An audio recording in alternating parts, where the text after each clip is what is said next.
Warning: the following content contains strong language and may not be suitable for children. This content is primarily for adults as this is a trucking channel and truckers have filthy mouths. Please don't tweak if I say viewer discretion is advised. Late nights, same chair, same ground, right there. Turn it on, leaning close, this that. Welcome to the Mark, the mentor show, where the plans turn real and the hustlers grow. Talk money, talk mindset, talk get it, let's go. If you came from the bottom, it's the road you know. It's the Mark, the mentor show. Every loss, every lesson, turn it all to gold. From the late night notes to the sold out goals. Say the name one time so the whole world know. Whoa, the Mark, the mentor show.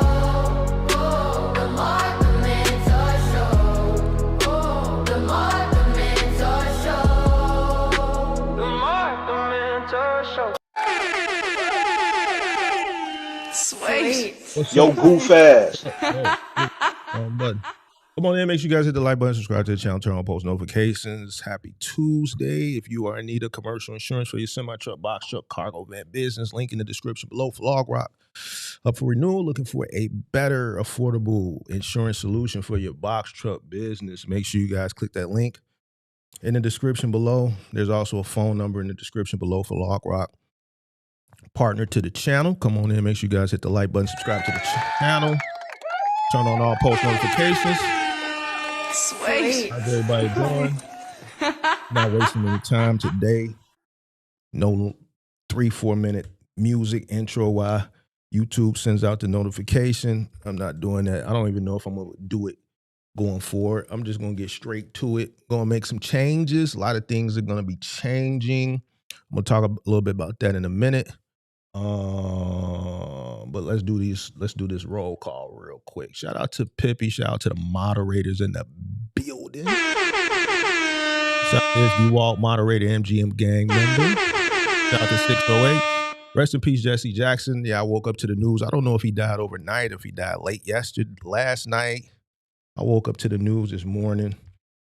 Yeah, rest in peace, Jesse Jackson. Real staple as far as civil rights movement. Real staple, Chicago native.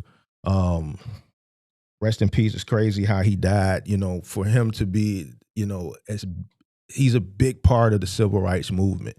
You know, Martin Luther King all the way up to current, prior to Martin Luther King.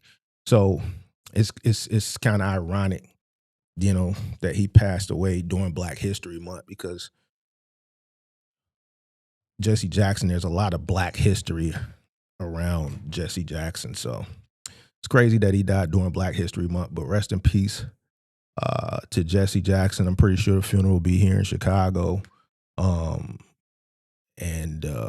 need to know what day that is, because the South Side will probably be upside down. The whole city, they might do a recession throughout the city for Jesse Jackson. You know, he a big part of Chicago. So yeah, rest in peace to Jesse Jackson.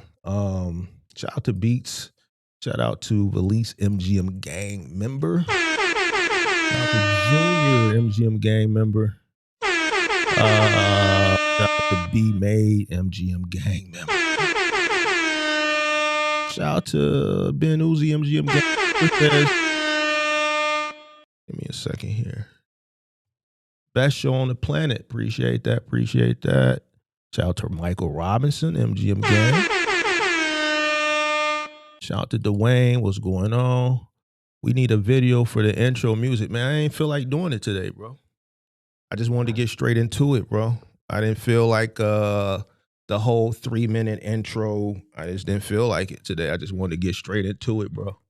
I wanted to get straight into it. Just get straight into it. I might do one the next time I go live, but I just didn't want to sit through it today, you know.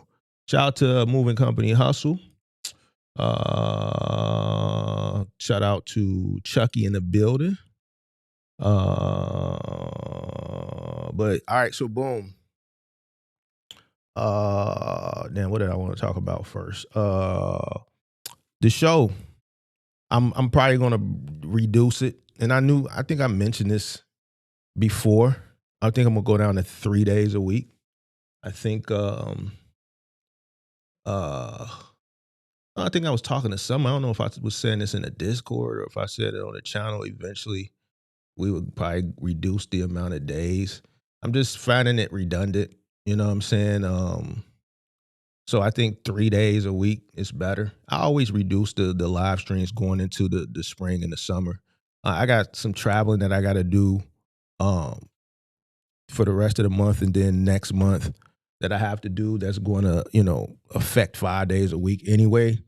Um, Especially coming into the Mondays, coming from traveling through the weekend and then coming back in Monday is just not. And I got some shit that I gotta travel for the rest of the month and then next month. So and then it's just getting redundant. You know what I'm saying? I'm not saying we talking about the same topics, but a lot of these topics, some of these topics, they kind of coincide with other topics. So I think right now is a great time to maybe go from 5 days to 3.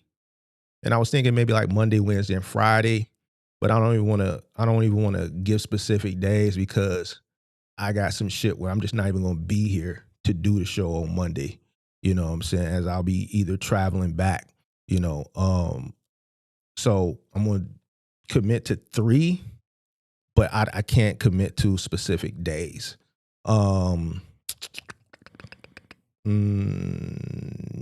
Yeah, and then I'm just looking at the mindset, bro, of the people.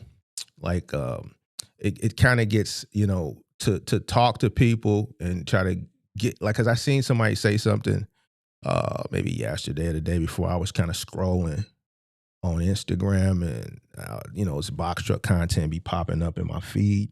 I don't follow these people that just the algorithm just knows.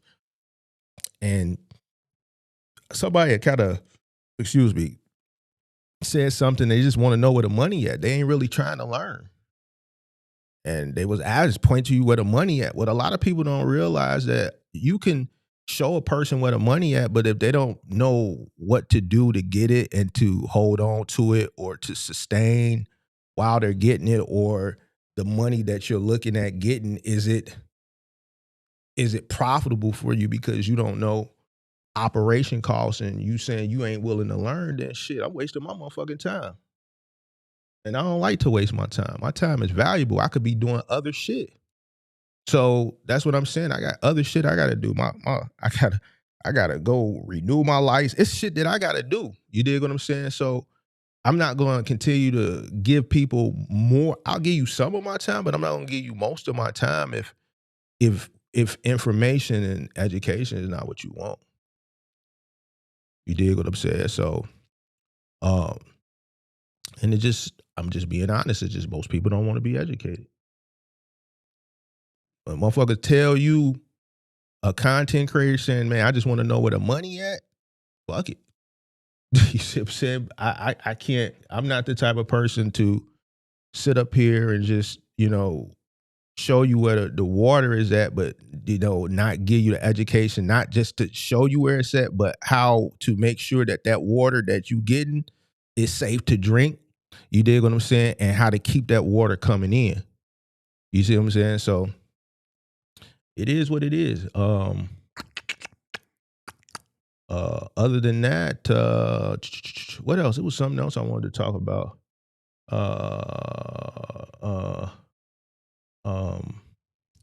It was something else I wanted to talk about. I'm probably gonna be doing like a lot of more educational, like real. I'm not saying I'm not gonna be doing it on the channel, but I think I'm gonna do some more like real in depth. And I might not do this. I might do some really, really more in depth shit and just release it straight to members only. But then again, I may not.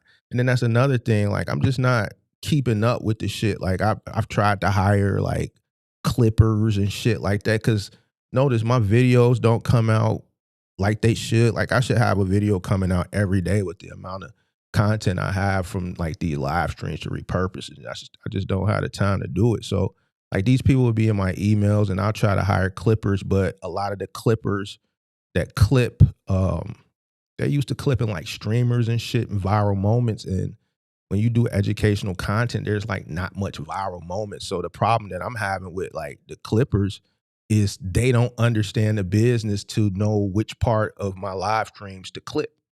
As far as the education, they don't understand business. They don't understand this business, so they don't know the not viral because it's education, so the virality is not going to be there. They don't know the instrumental or probably the most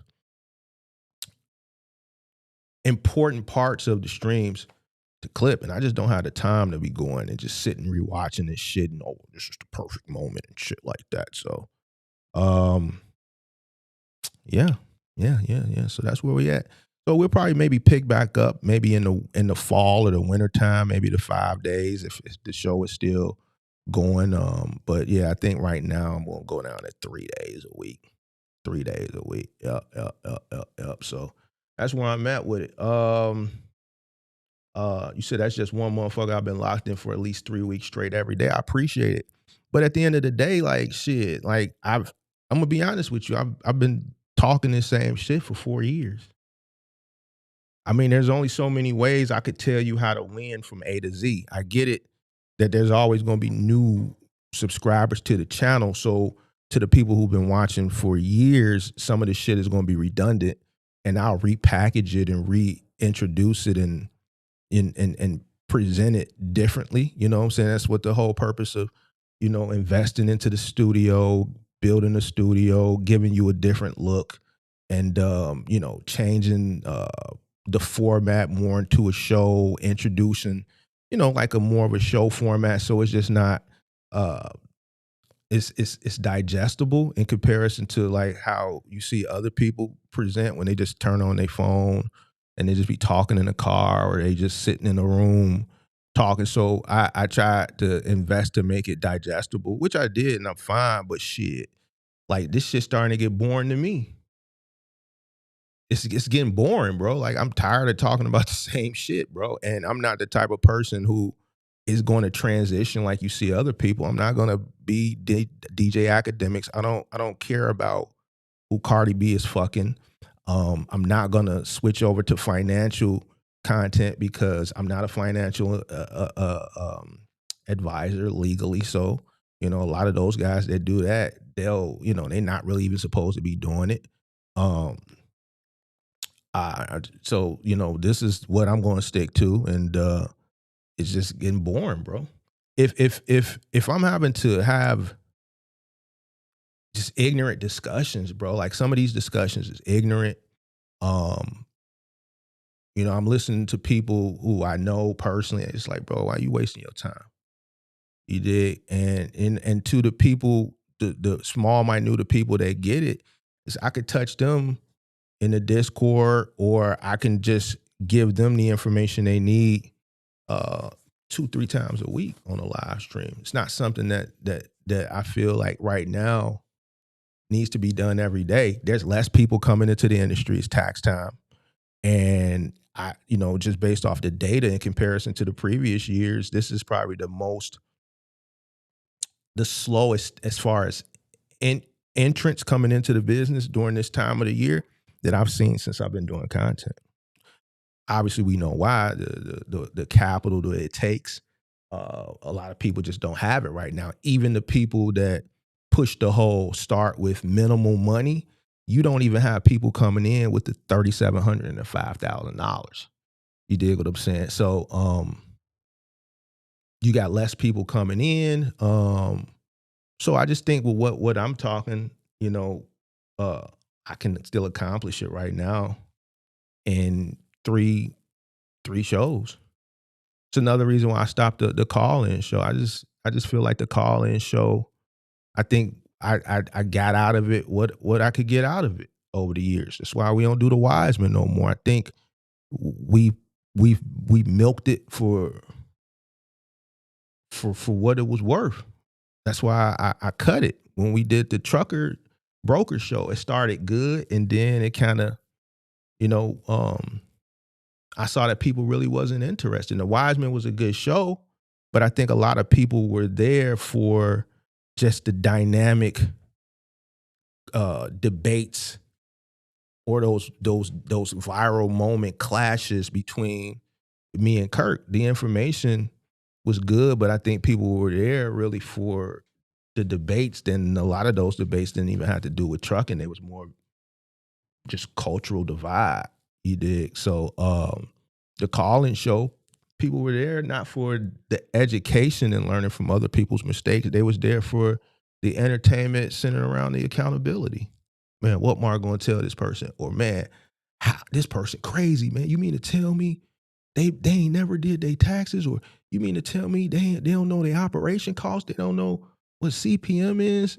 It was just more so to make fun of people and laugh at people. But then when I realized it's the same people that's watching and laughing is no better off than the people that was brave enough to click the link.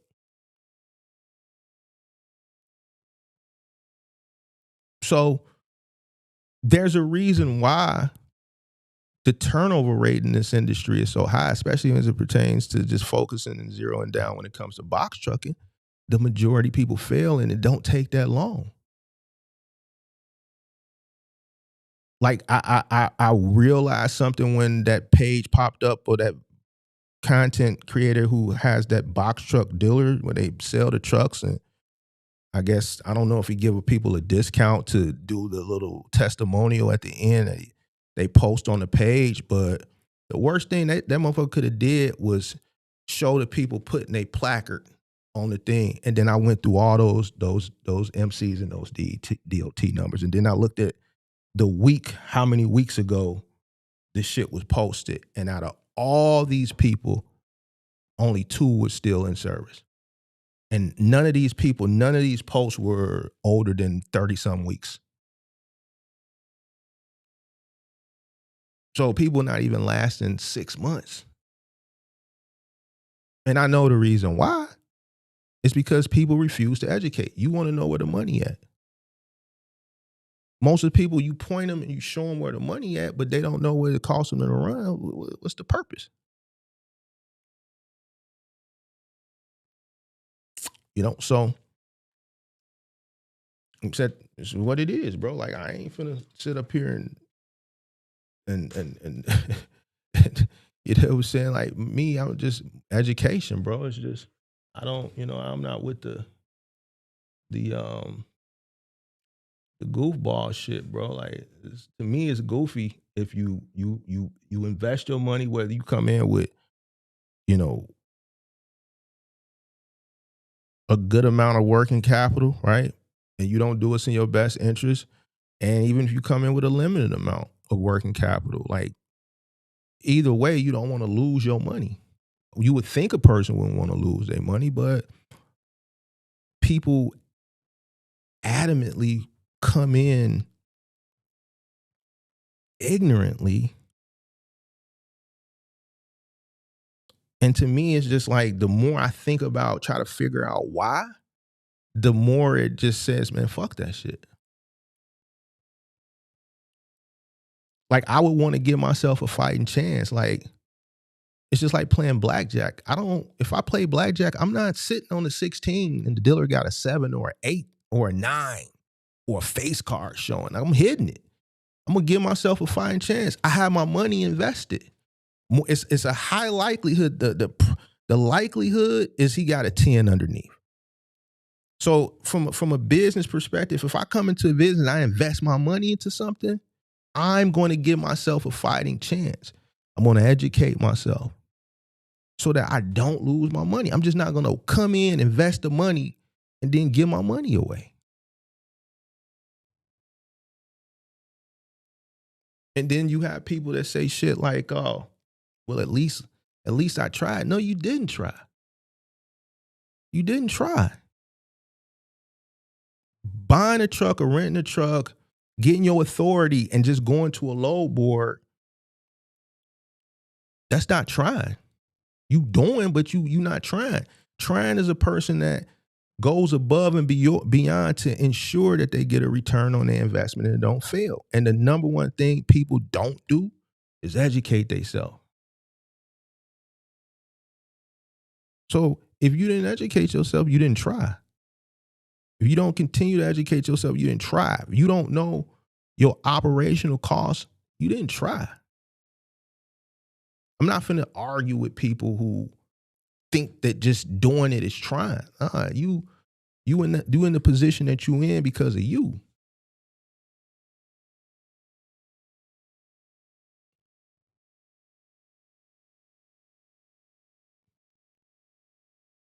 And that's it. And that's all. The people who do everything in their best interest to ensure that they get a return on their investment are the minute amount of people that succeed.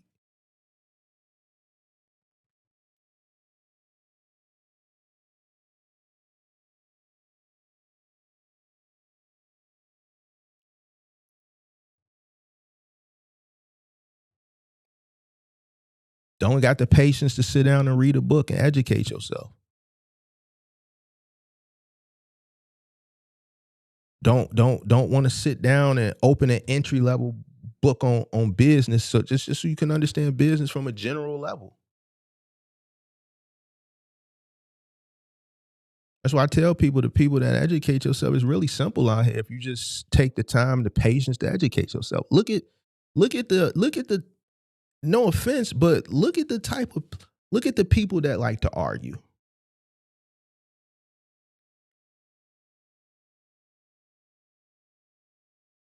The people that do the most arguing, just look where they at.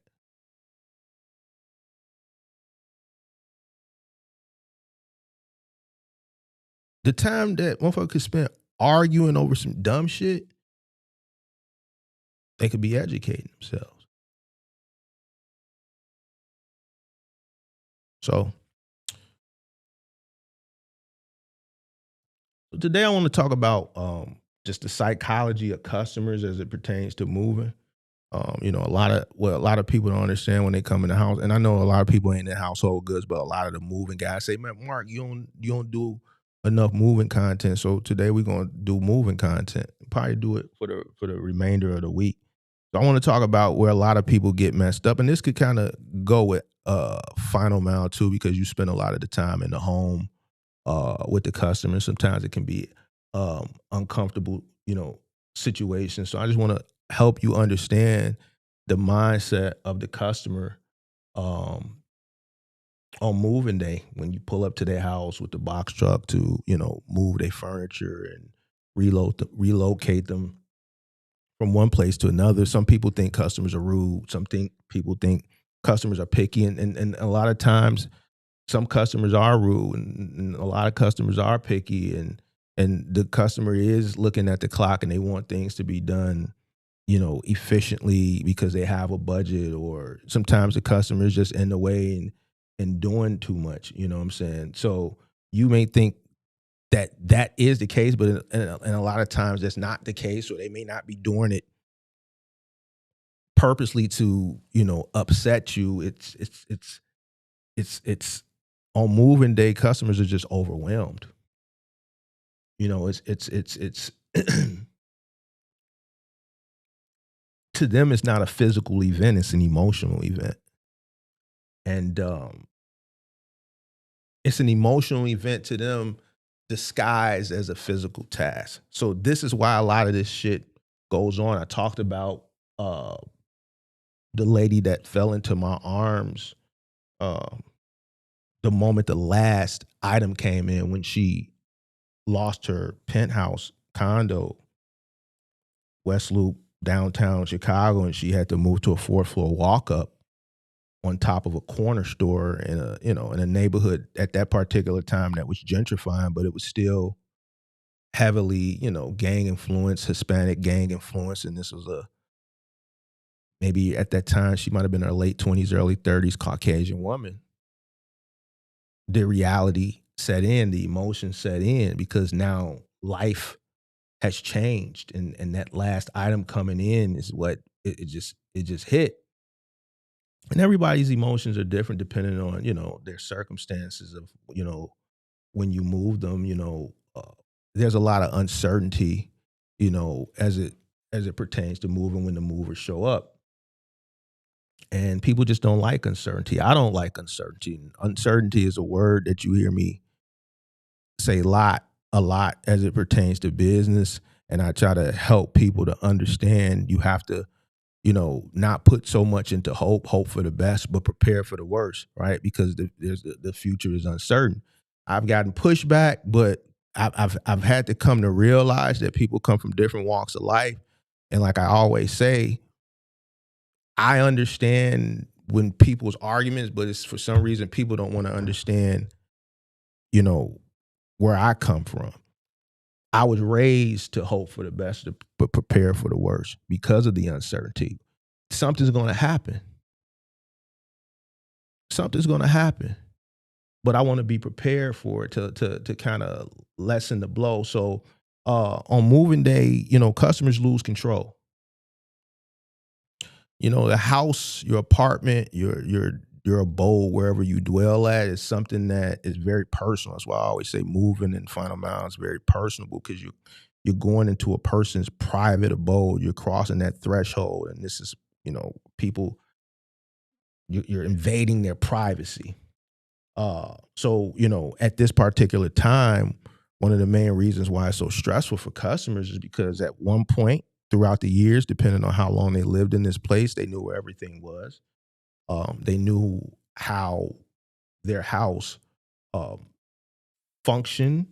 They knew, which rooms were more well lit than others. If certain noises came from the house, especially if like it was a house, the joists kind of shift through different parts of the year. The joists may shift, the floor may shift. If you have like wood floors, you may see like the floor, the seams of the floor sometimes in wood floors, they expand or they constrict, depending on the type of year and the weather. Uh, and their safety level.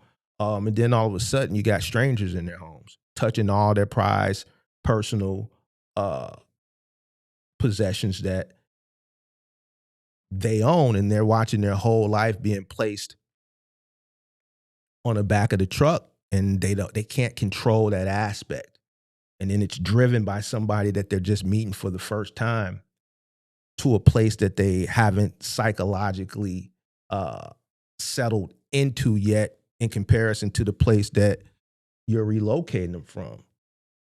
So what do? They start to, micro manage the situation. And not every customer is like this, but you have those customers that just get in the way.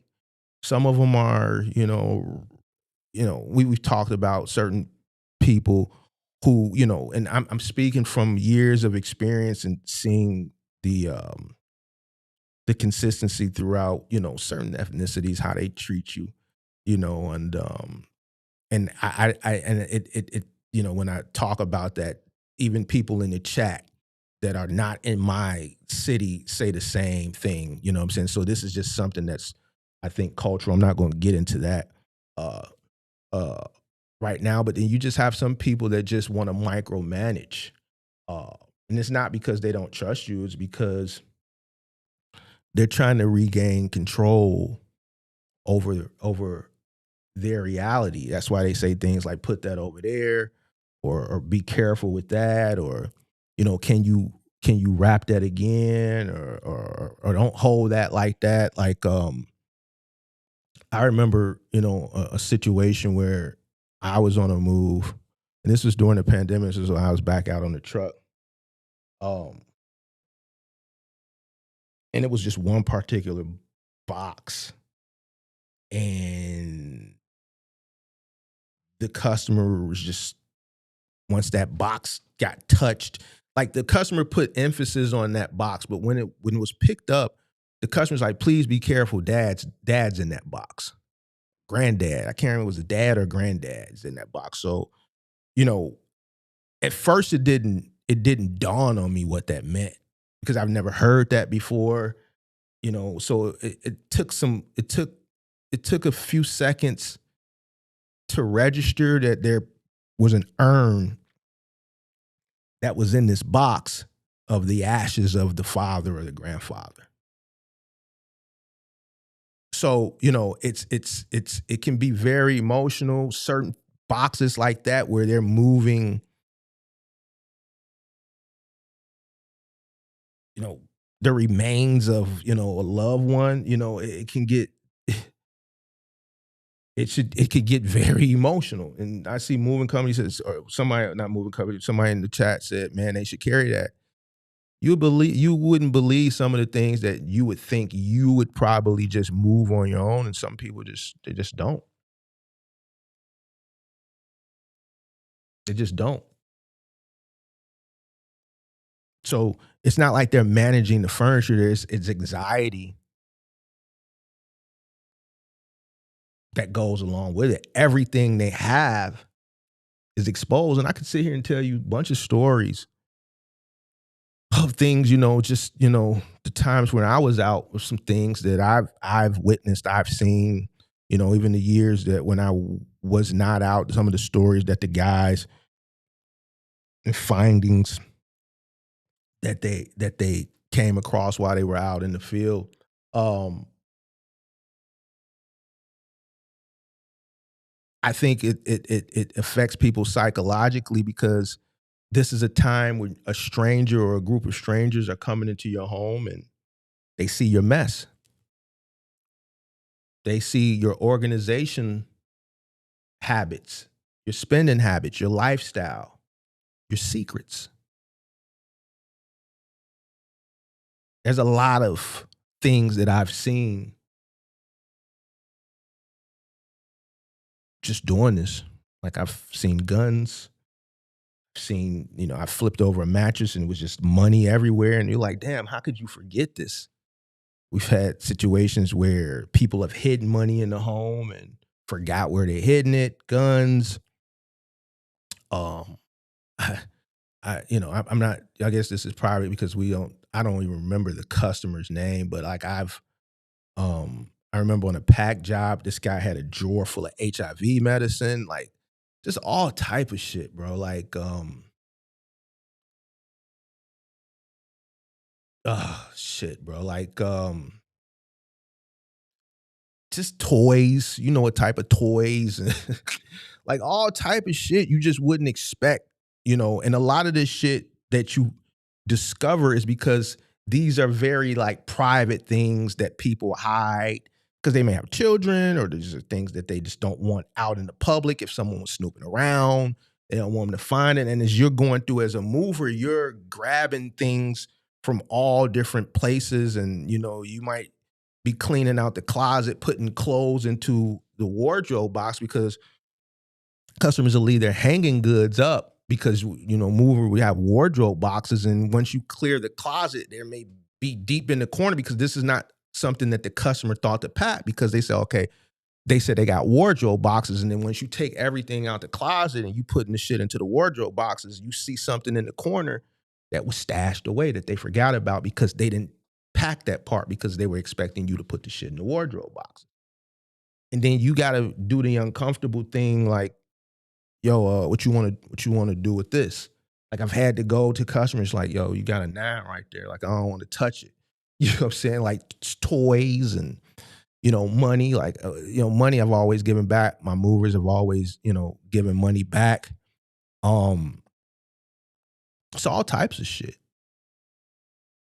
Women, their underwear drawers, and it just can be uncomfortable for the customer in some situations where you come across things can be uncomfortable for you. Like I've had to, what this came from the back. I put all the clothes. Like what do you want me to do with this? So it can be uncomfortable. It's a lot of secrets people forget about. You see their junk drawer. You see what they kept versus what they don't keep. You see their financial level, right? You can tell who got in, who don't. You see their cleanliness. Some people just ain't clean. Like I've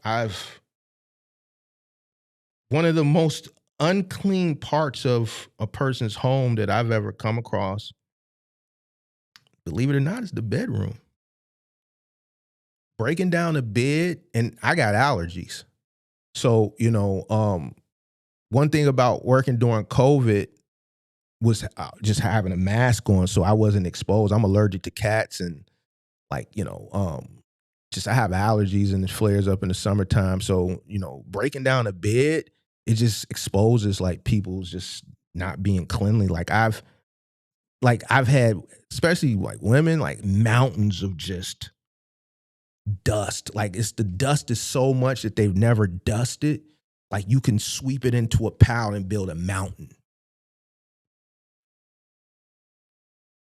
Just dust everywhere. Just dust, bro. Like so much dust. When you break that bed down under the bed, it's just layers and layers and layers. And especially people that have like cats and dogs that shed.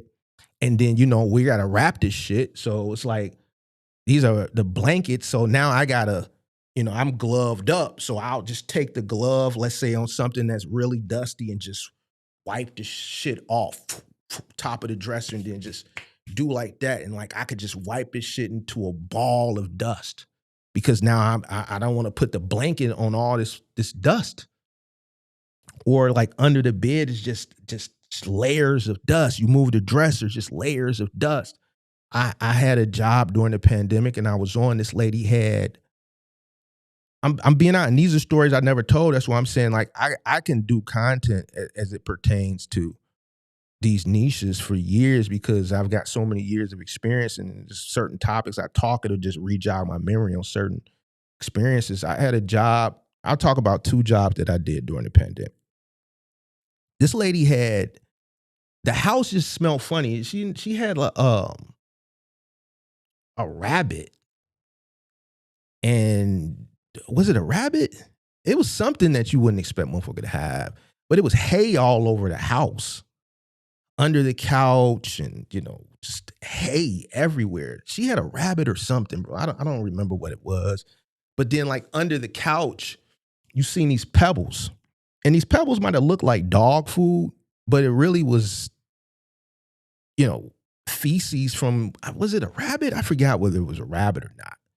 But she just got this fucking thing running all through the house, yo. It wasn't there when we were moving her out. But eventually we asked, like, why do you have this hay? It's hay buried in the couch. You move the couch cushions, hay. Under the couch is hay. Just move the dresser or the curio cabinet. There's hay. There's hay under the bed. Like, why do you have hay? Like, what the fuck? And she said she had a rabbit or a bunny or something. I can't remember. Move the couch. You see these little pellets and shit. I'm thinking this shit food. This shit is feces and shit. Like, bro, it's like. Now, here's another story that I'll never forget. This was during the pandemic, too. It was in Willowbrook. It was a 3-man move out of an apartment into another apartment. I'm not going,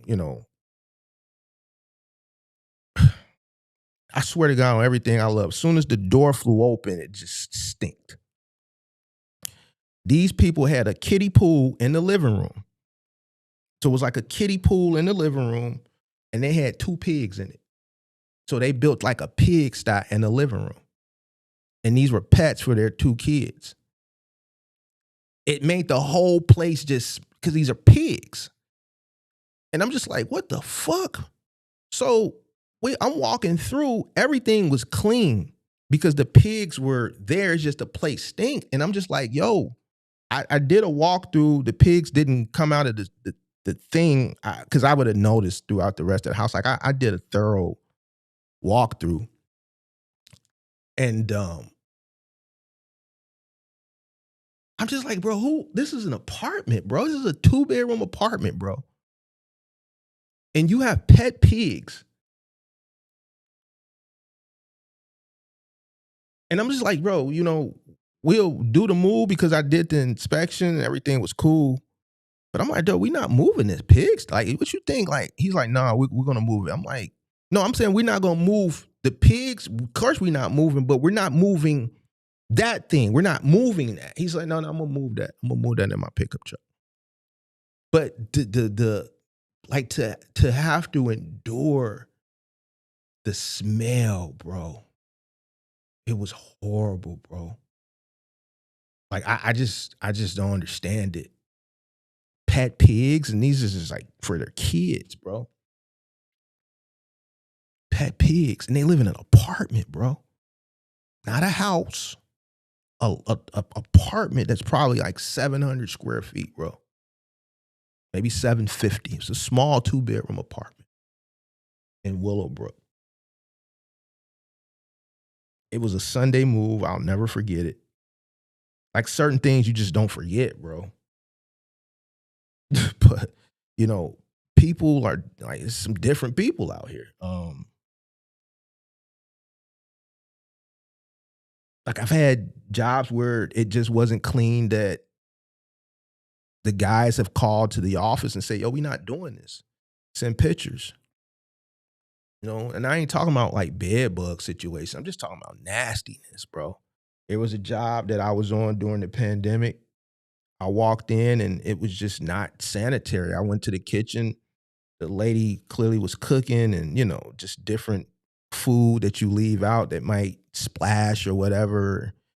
Or when you clean and washing dishes and the sink, if you leave certain remnants of certain foods in the sink for a period of time and it heats up, you know, you got little things that bacteria start to grow and crawl and shit, bro. It's maggots and shit crawling, bro. I'm like, hell nah, bro. Fuck you. Like, man, we gone. Fuck is you talking about? She was like, what y'all just came. I said, man, look at right here. I said, man, look, you got maggots and shit crawling on the stove.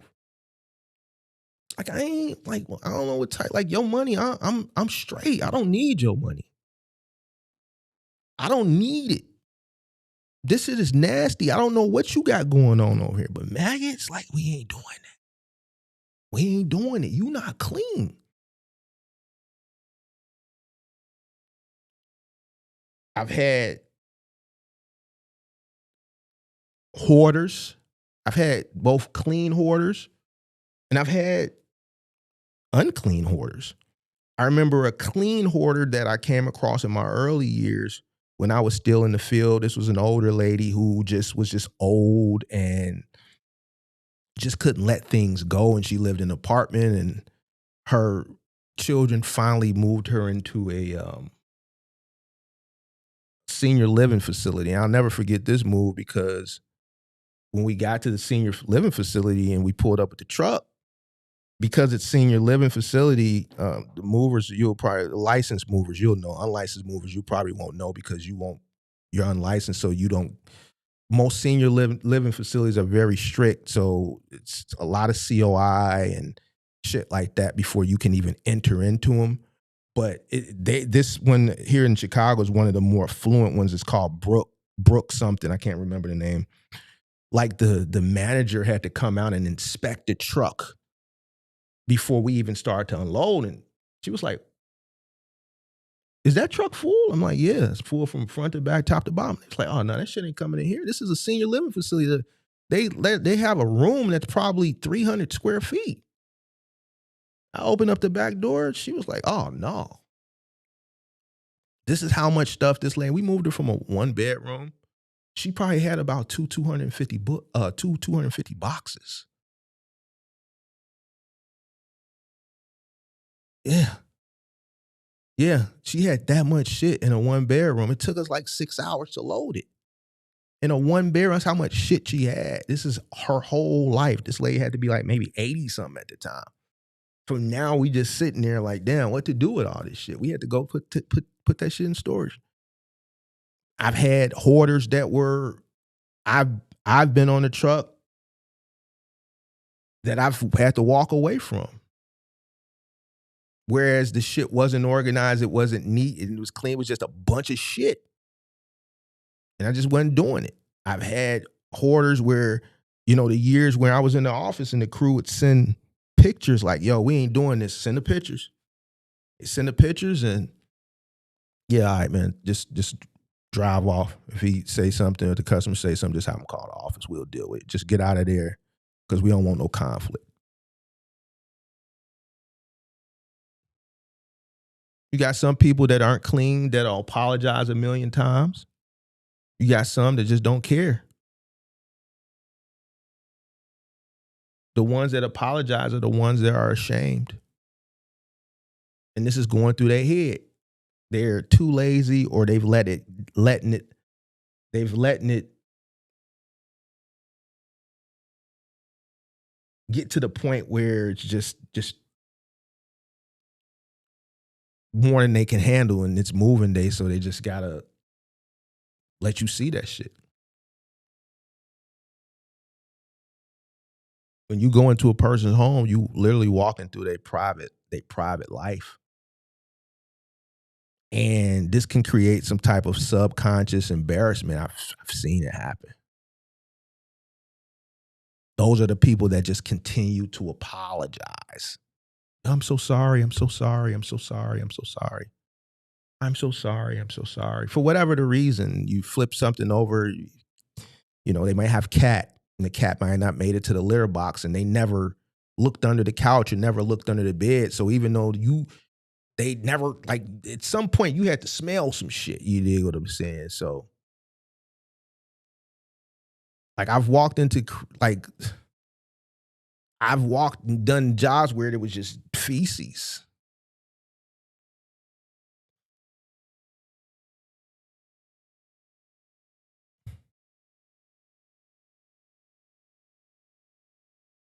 So, customers can become defensive. They can become tense because psychologically they feel judged, and technically you are judging them. I'm judging them. Like, I'm not saying it to them, but in my head I'm like, "Yeah, you nasty than a motherfucker. Nasty ass shit, nasty than a motherfucker. You mean to tell me you didn't smell this? At some point you had to smell this. So you is judging. They know you judging them. So then that's when they act awkward or over talkative to try to, like, throw you off, or sometimes overly quiet. Like, I had a job. It was a divorce. Pandemic. The lady never came. I don't like, how do you have this huge ass mansion? It's 226 footers and you're just not there. Like, we get there, the door's open, and you're calling us like it's closing day. Like, somebody's buying this house at 3:00. And you're just not there. I mean, we don't really need you there. We do, but then again, like, shouldn't you be here? So then, like, about an hour and a half of us being there, her buddy pulls up and she's just like, "Man, I'm just here if you need anything, I'm like, "Well, where's the lady?" And she's like, "Man, she's," white people like to tell the business. She was like, she's like, "Man, she's went through a divorce and she's just a wreck. Closing is later and she just really doesn't want to let this place go. There's that emotional attachment. This was the dream home, the divorce. She got the 2 kids. She was a housewife. I forget the husband was. I forgot who he was, but he was somebody really important in the business sector here in Chicago, and just she was facing a new reality, and she just couldn't emotionally deal with the home that she built, this dream home. She couldn't witness everything being pulled out of this home onto a moving truck to go to storage. And then they got to certain parts where, this is an all-day job. Like, this is an all-day load. And 3:00 came. Of course, we're still loading. And closing is going on. By 4:00, the new owners are there with the realtor, and she turned. Like, she like, "Man, get this shit up out of here. This ain't even they place no more." Like, this move should have been done a day or 2 days before. Like, but this is how fucked up this lady is. And she snapping, then she had to calm down. She's like, "You know what? I know it's not y'all fault. Like, we just came from the closing with this lady. This lady is not." So, so now it's things that we wasn't even supposed to get up out of there, like the water softener. Like, this was this huge water softener in the basement. And she was like, "Man, I don't want this shit. Like, get this shit up out of here." So it's like she was being mean to us, but then she kept apologizing to us because she realized, yo, it ain't y'all fault. Like, I just left the lady. The lady, I think she was late to the closing.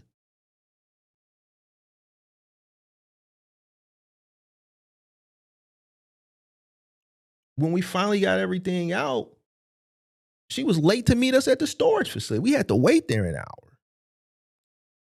So when the new owners came, it just became chaotic. So her friend is there and she's just like, fuck it. Like, just throw everything on the truck. So like all this nice shit that we really need to wrap and care for, which is why this is a huge ass mansion.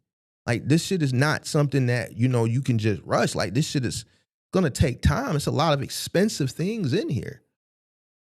Now it becomes just throw everything on the truck. And matter of fact, all this shit, I don't want this shit. I don't want that water softener.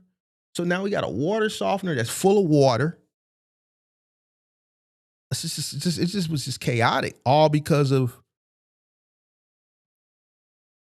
emotions and psychological, just not wanting to see your life get put on a truck. Some people can't handle it.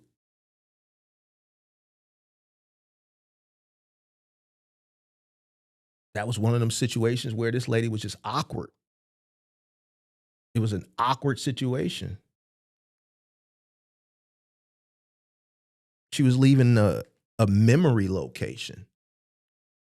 Good memories, right? Getting married, having kids, purchasing a dream home, and now it's becoming a nightmare. Every household's a different event. First child, divorce, death in the family, promotions, failure, breakups, financial hardships, recovery.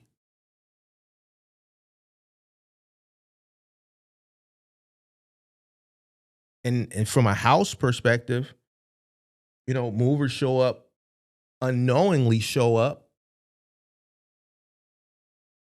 on the closing day, literally, or on the closing day of a life chapter, or a combination of both.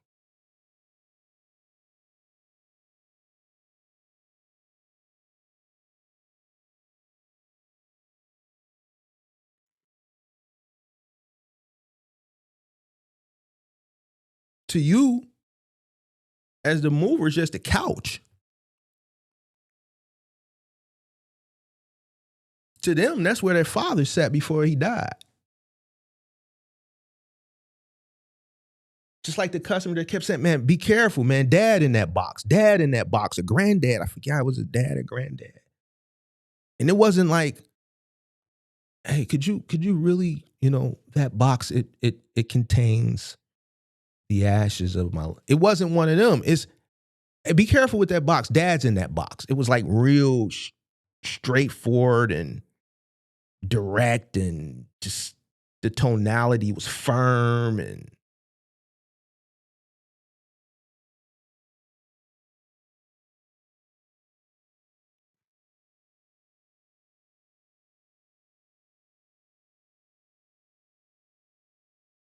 to you, it's just a bedroom set. To them, it's the bedroom that their kids grew up in. There's a lot of people, especially in today's time, are funny. You know what I'm saying? Like, times have changed. People are funny about, their kids and their kids' rooms.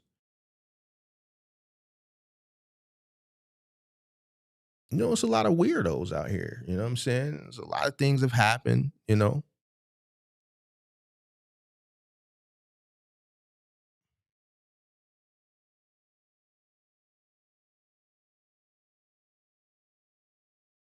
So it's to some customers, it's just more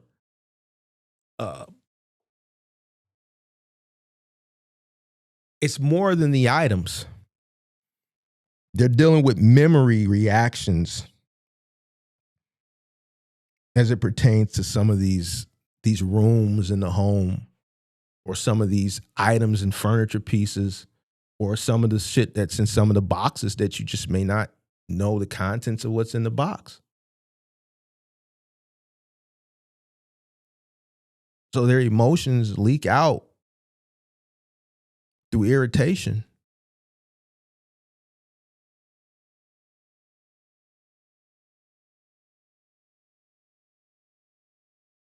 Now, while their life is changing and they're going through all this psychological and emotional stuff,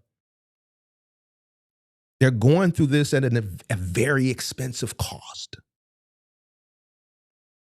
So now you got to add the financial pressure. This is why, you know, we always talk about how, household goods moving is where the money is at. We know a lot of people don't want to do it.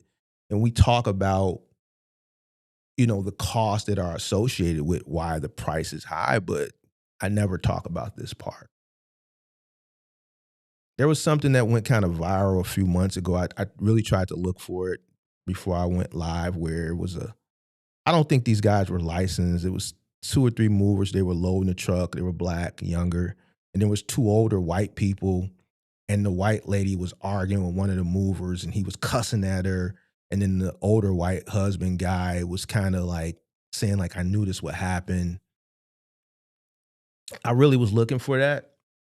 And because a lot of people were in the comments, and none of these people are movers. So the way most people saw that was just like white people jaying down on the young black people. As soon as I saw that viral little clip, I already knew what that was. Race didn't have shit to do with it. That's a typical customer. The older people, they have more heirlooms and they're more, not all,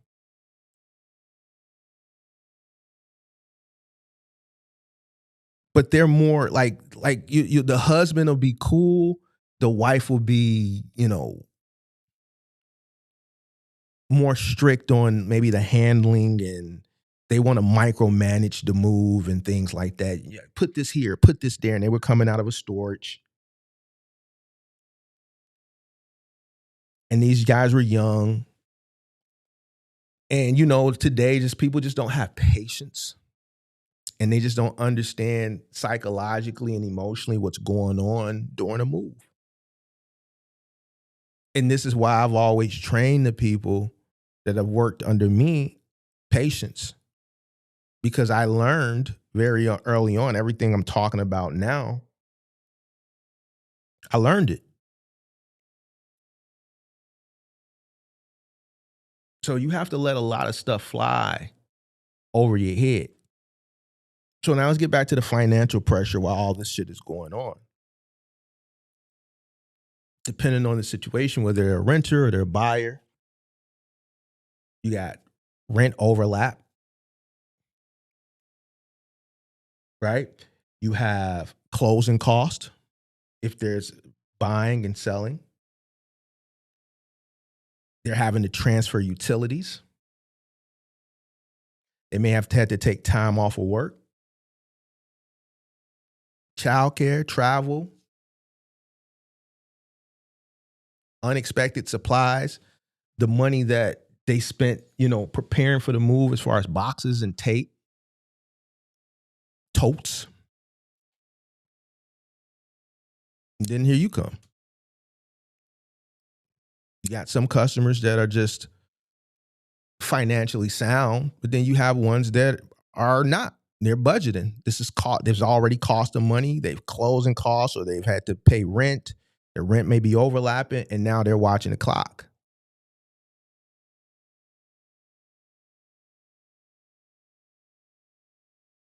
And it's not because they don't want to pay you or they hate paying you.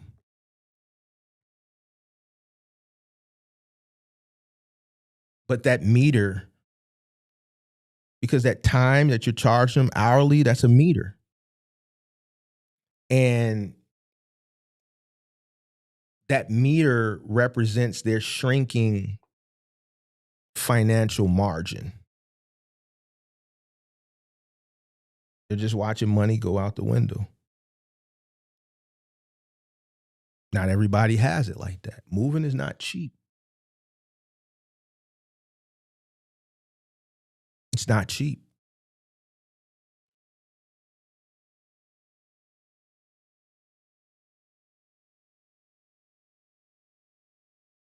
depending on where you are in your journeys, licensed guys,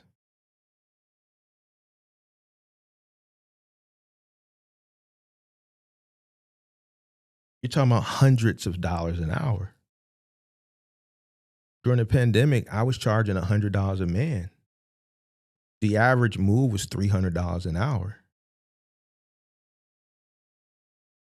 There was a lot of third to thirds, thirds to fourths. There was a big demand for third and third and third and fourth, or fourth and fourth. Why? Because everybody was going through the same shit I was going through. They didn't have a lot of workers.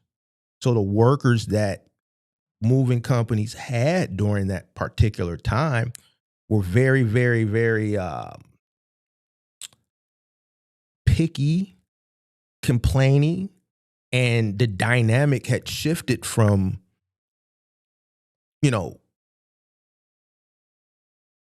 employees needing employers to employers needing employees. That was the first time I ever dealt with that. Like, you could lean on an employee and threaten their job up until that point. If you don't want to do it, then I'll find somebody else to do it. Go ahead and kick rocks. You're not finna tell me how to run my shit. If you don't want to do it, then don't do it. I'll just find somebody to do it, and I'll give you a week to think about it. During the pandemic, didn't have that leverage anymore. So I understood why majority of the jobs that were coming through were third to thirds, third to fourths, because people were picking and choosing. They didn't want to push the envelope or piss off their employees that were still coming to work. These guys didn't want to do that type of shit. Most of the jobs that we did during the pandemic were third to thirds, or third to fourths, or fourth to thirds, or fourth to fourths. So I had to start charging more money for those jobs because I had to incentivize people to do them because they didn't want to do them.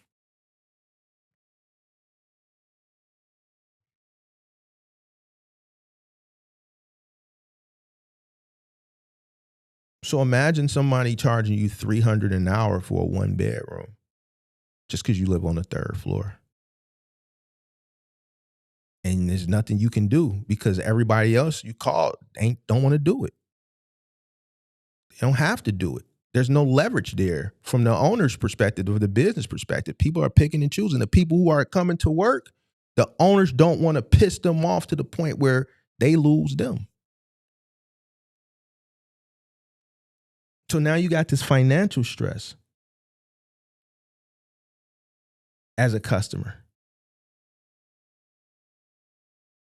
Pacing. Asking how much longer. Hey, not to bother you guys, but what are you guys thinking? Are you guys thinking 2 more hours? 2.5?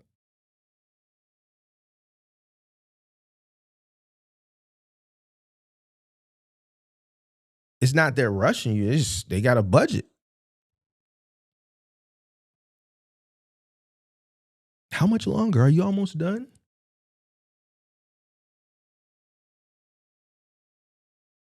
They're trying to protect their bank account from uncertainty. A lot of the jobs that we did during the pandemic, the parents paid for the jobs. These are grown people that their parents were paying for. Even though the pandemic was a trying time from a labor perspective as far as people,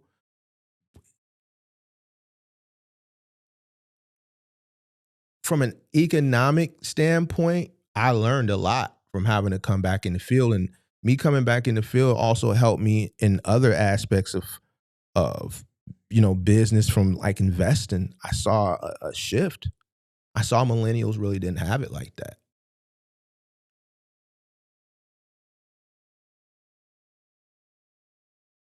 As I continue to do these jobs and talk to these boomers,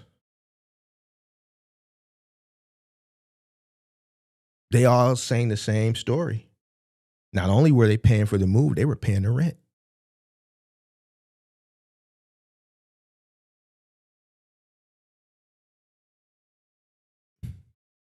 These are boomers that were flying in to facilitate the move of the millennial child, son or daughter, pay for it, and just in conversation,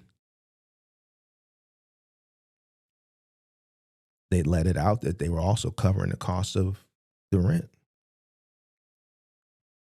Those were not the jobs where the uncertainty was. It was the people that were moving, that were covering the cost, the millennials themselves. And you could just see the frustration, from the financial aspect on top of all the emotional and psychological stuff that I talked about in the earlier part of this stream. Before we even show up, the customers got a bunch of shit going through their head. They probably already made 2,000-3,000 decisions. Keep this or donate this. Pack this or trash this. Sell or store. Take or leave. Clean or skip. This also adds to all the emotional baggage that they have.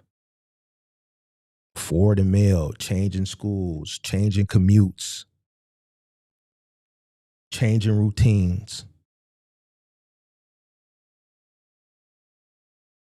When you get there, their brain is already exhausted.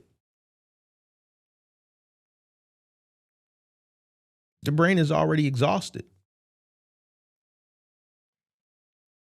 So simple things overwhelm them. Where do you want this?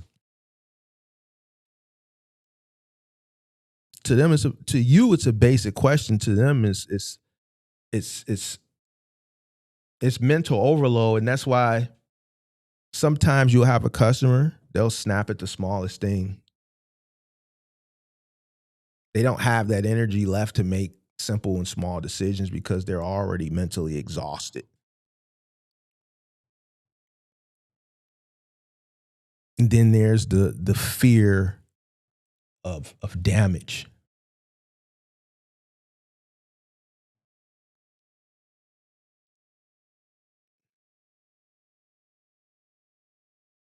And damage is not just, financial damage. To them means I trusted the wrong company. Damage to them means this is irreplaceable.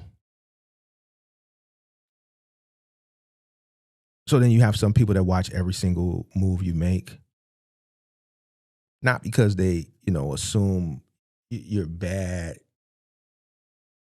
More for the emotional regret of making a bad choice on who they hired.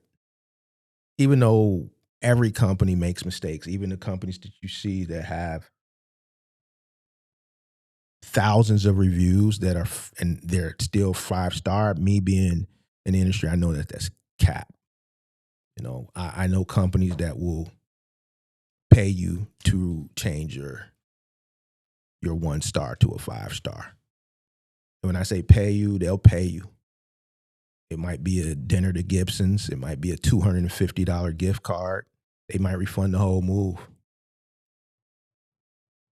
just to remain at 5-star because it's that competitive. So now you got customers that are just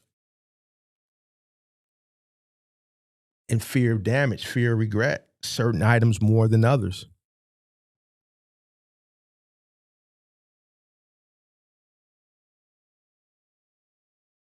And they're watching you. They're standing over you.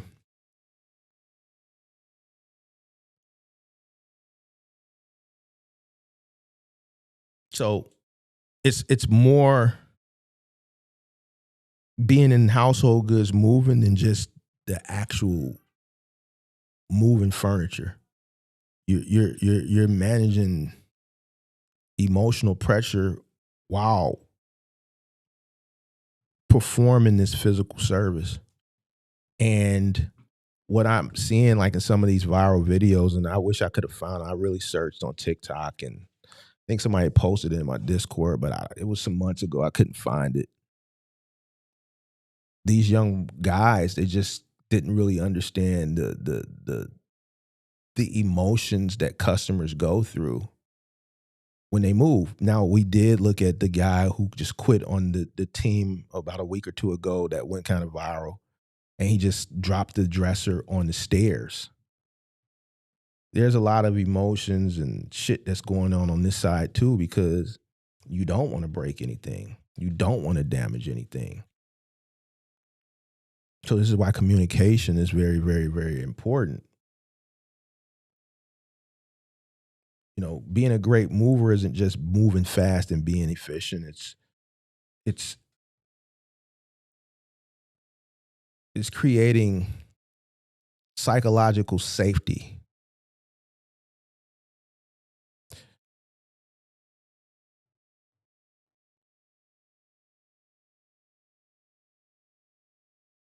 It's staying calm when the customer isn't.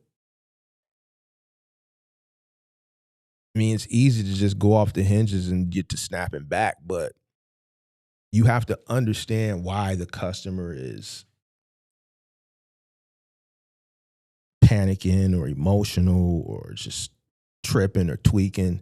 Sometimes you may not know. It's been jobs that I've been on that I didn't know it was a divorce move until halfway through the move.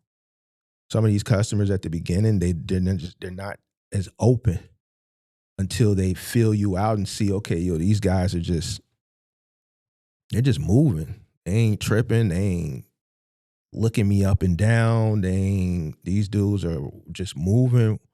They just moving. Then they start to open up more to you, and then they start to, break down, and, you'll find out it's a divorce move, or you'll find out it's a breakup or some shit like that.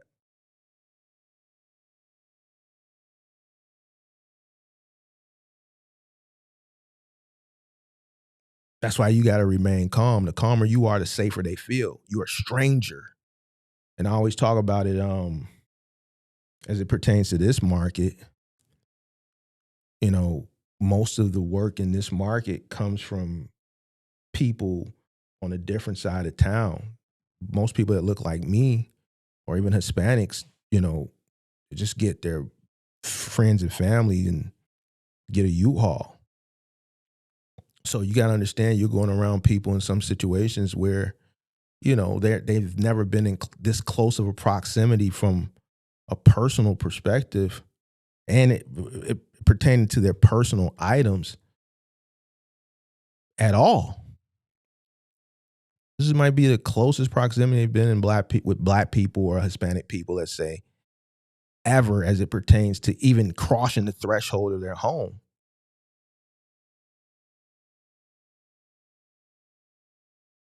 So the calmer you are, the safer they feel. And what I noticed very early on, and I'm telling you, the safer they feel, you start to see them stop micromanaging. It goes from them micromanaging to them, yo, you guys thirsty? I'm gonna run to the store and get some water. I'm gonna run to the store and get some Powerade. You guys hungry? I'll order a pizza. I'll order Jimmy John's. You see that guard go down.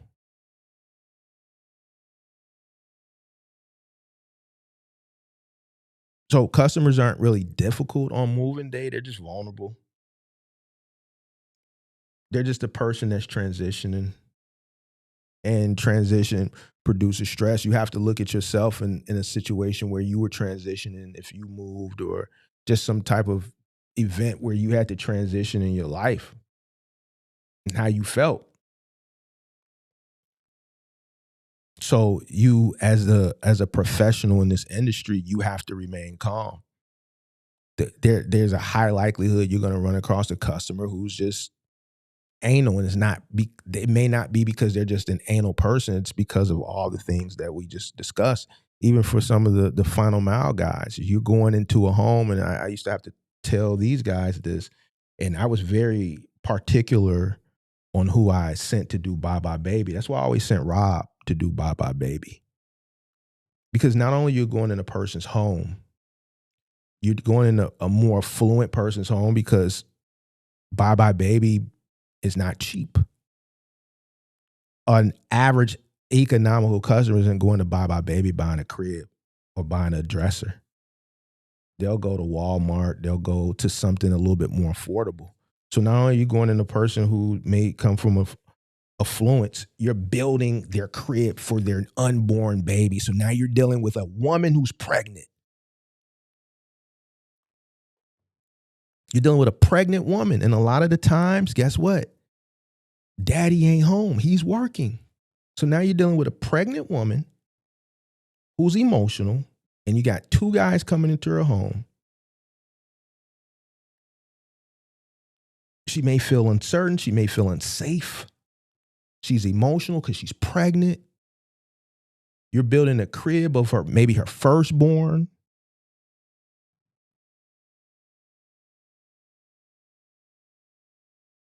So it may be some interactions that may seem uncommon or maybe a little weird or maybe a little awkward. But you have to take into consideration why.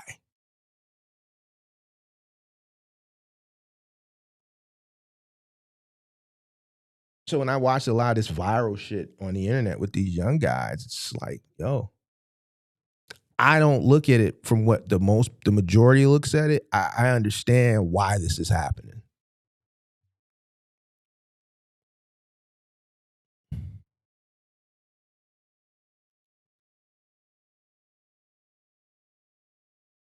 So it's more to being professional when you're crossing the threshold than just wrapping items and protecting walls.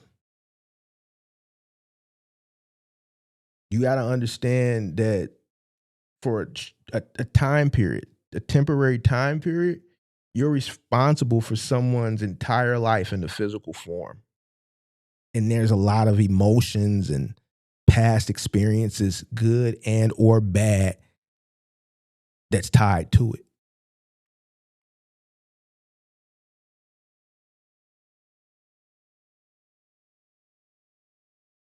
You have to understand that. Once you understand that, you'll start mastering this industry.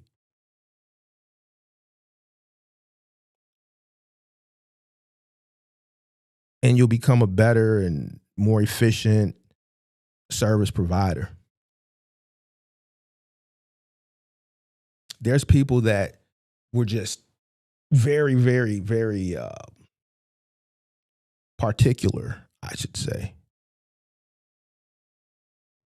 And I'll say this, and then I talked about the one lady, I'm not going to say her name, but she, had a TV show that was out of Chicago for many years. It was a cooking show. And, we did a lot of work for her. And she was very, very particular. She admitted to being particular. And she was very appreciative of the teams that I originally sent. Thank God for me, I sent because, a lot of these, when you book, when customers book like celebrities or like really affluent people who have a name, whether they're celebrities or whatever, they always book under aliases. So you never know, until you get there. Luckily for me, that day with her, I sent, some good teams that were very, very patient with some good leadership. And she continued to hire. She called one day and she thanked me for the people, but she also admitted that she is very particular. I remember Dre and a few other guys used to say, yo, she's something else, but I got her. She good. And she would tip very, very well, but she was very adamant. She's a professional. She's on TV, so things had to be set up right. And a lot of people miss out on great opportunities because they can't maintain a level of professionalism. As long as a person isn't disrespecting me or disrespecting you and you're there to provide a service, like today, I think people are very emotional, bro. Like the littlest things will everybody feel like somebody out to get them or they're racist or like I really wouldn't give a fuck if a person's not really like, and I'm there and I'm charging you a couple $100 an hour, like technically you're working for that customer. They're paying you a bunch of money. Technically, you're working for them. Some customers are just particular. I've had people that had me put something in a spot and say, move it 2 inches, move it back over, move it. Matter of fact, I don't want it in this room. Let's take it downstairs. Matter of fact, you know what? Let's bring it back upstairs. Put it over there. Put it over there. You'll think that they're doing this shit on purpose. It's just some people got OCD. Some people are just perfectionists. Some people are particular. You know why I never gave a fuck? Because I'm charging you by the hour. But some people don't look at it like that. They get in their feelings and they get emotional. They think a person, listen, we'll move this bitch up and down the flight of stairs for the rest of the day, as long as you continue to pay by the hour. So me, I've never looked at. I always looked at like we getting paid by the hour. If a person want to waste a whole hour at $250 or $200 an hour, fucking around with this one chair, easiest $200 ever made. That's how I look at it.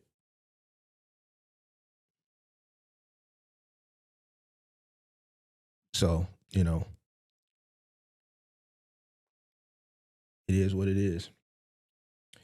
All right.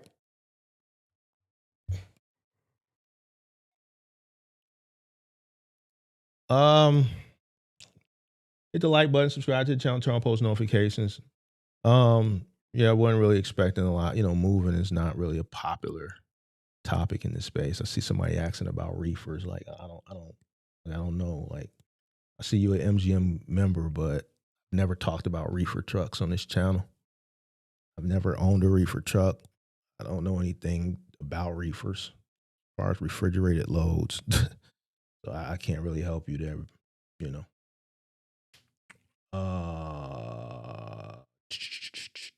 Y'all keep asking me about the reefer box truck. Oh, guy, like that guy, like he's a watcher. So I don't even see him in the chat no more. And I'm gonna be honest with you, a lot of the shit that he said, like I can't, I'm not saying he's capping, but I think it was a little exaggerated,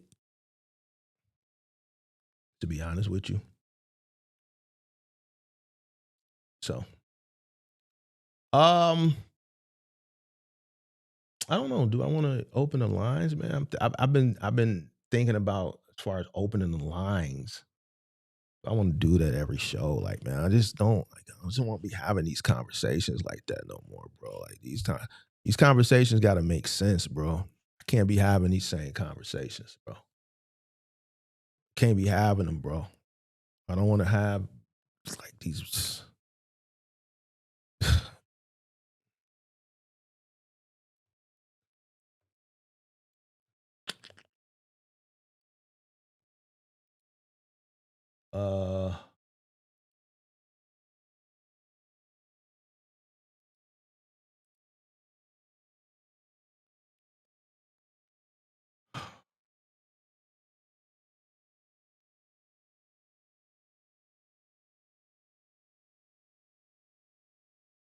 What button?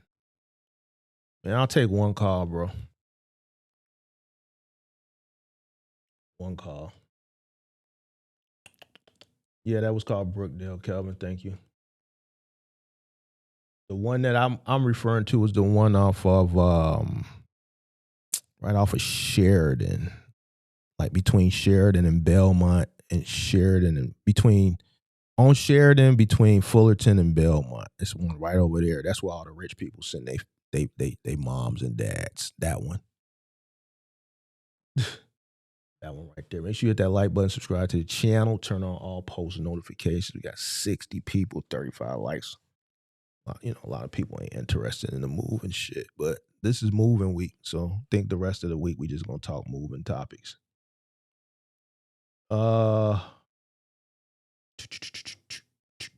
Matter of fact, let me turn on the timer too. Once the timer expires, I'm done. I'm out.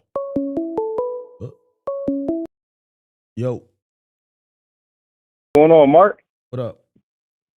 Nothing much, man. Yo, this is When you call me San Diego buddy, I called in like New Year's a while back. Yeah, you the one who was And we at me and shit.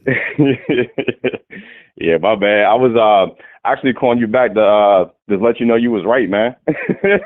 I'm I knew always you the right. broker, and I'm always right. Like, see, that's what I'm saying, bro. Like, you did all that hollering and shit, all that yelling, and now you gotta walk. You gotta walk down that dark alley too. yeah. What's Well, I what's mean, wrong with black folks, bro? Why we just can't? That's what my mom always says. Like, white is right and black don't know shit, bro. This is another reason why I'm like, fuck this shit, bro. Like, yeah, I feel you, why man. And look, I'm on the licensed news? now, and that's why I want to thank you, bro, because I went and got a broker, and now the boy's licensed, man. So I was calling to give you flowers and let you know, and say my bad, and I appreciate the segment today about the moving customers, man. All this stuff's been on point. Man, I appreciate you for even calling back and being honest. But you know, you was bold that day, bro.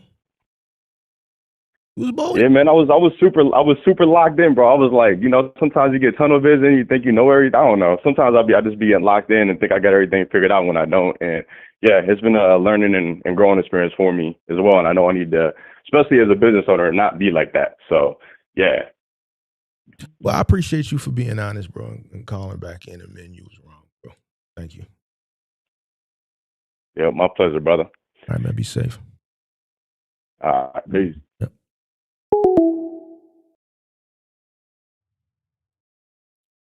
I'm gonna set the timer.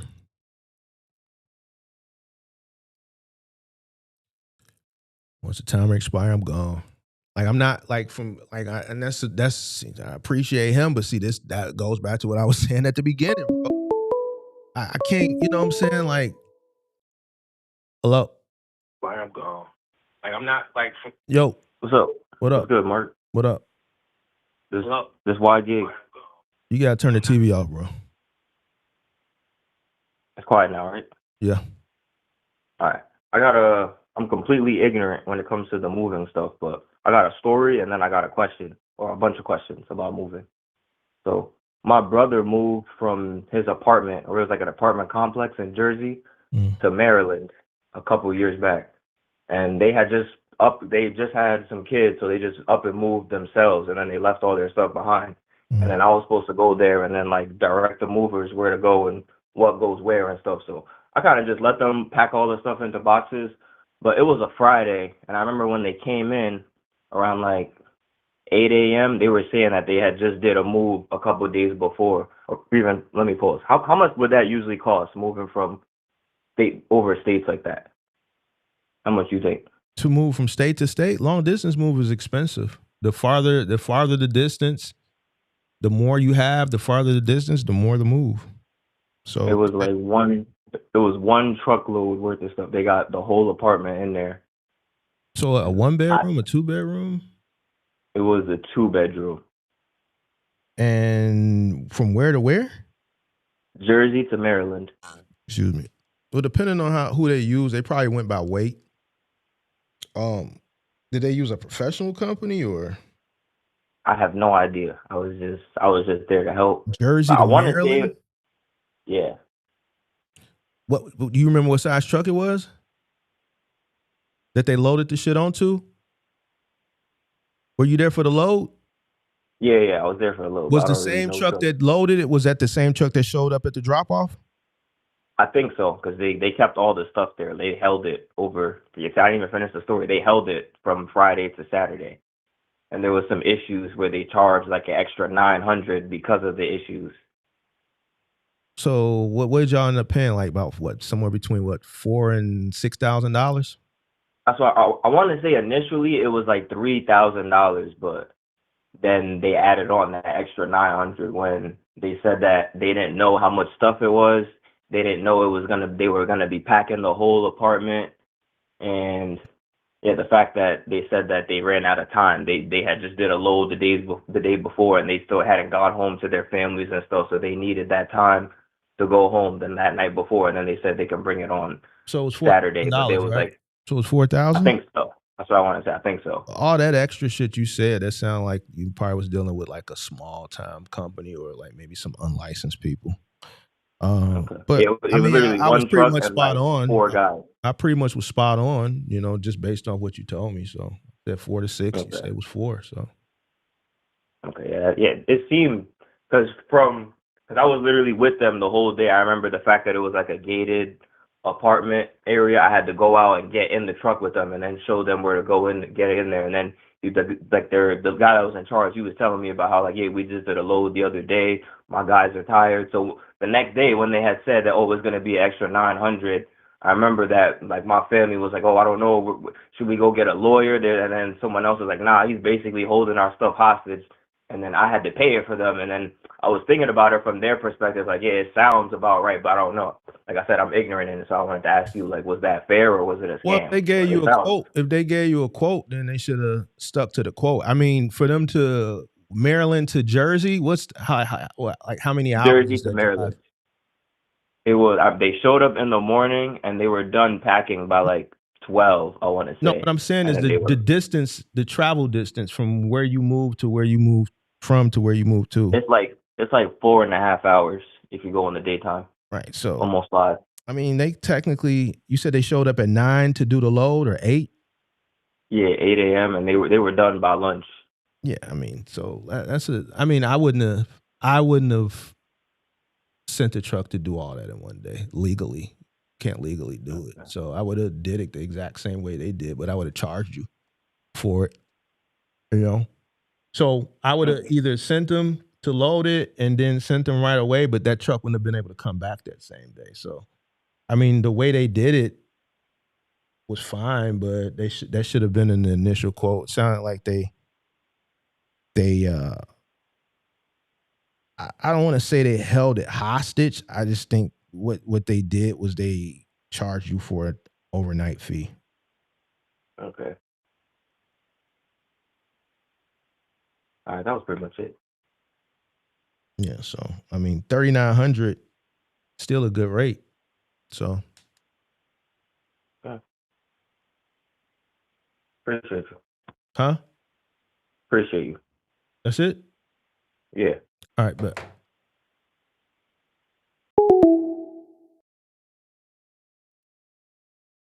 all right. Yeah, so going back to what I said, clock is up. Once it expires, I'm gone. Make sure you hit the like button, subscribe to the channel, turn on post notifications. Yeah, going back to what the first cause. So that's another reason. Like my mom was black. White is right. Black don't know nothing. I don't. That's what I'm saying, bro. I can't be going back and forth, bro. Like, especially with people you on the new. You got to accept that you on the new. And this is what I think a lot of people have an issue with, accepting the fact that you on the new. There's nothing you're going to be able to tell a person who is 4 years from having 2 decades of experience. It's things that I know that you don't know. If you haven't experienced the industry the way I've experienced it, to know. So in that situation for that guy, we were arguing, if I can remember it correctly, him having a broker or not. And I think from what we were arguing is I was telling him that you can't write your own additionally insured if that's what it was. And he was like, yeah, you could just go on the app. I got Next, I think he was saying. You could just go in there and add it. I'm like, no, you can't, bro. And I think what he wasn't understanding is, I was trying to explain to him, anytime there's additionally insured, it has to go through the proper procedures, because the reason why a place is asking for additionally insured is to make sure that they're on the policy that in case anything happens while the company is there, while you're there, it indemnifies them from liability. So they want to be added to the policy for that day. That's not something you can write. One of the main reasons why you just can't fill it in is because you're not a licensed insurance agent.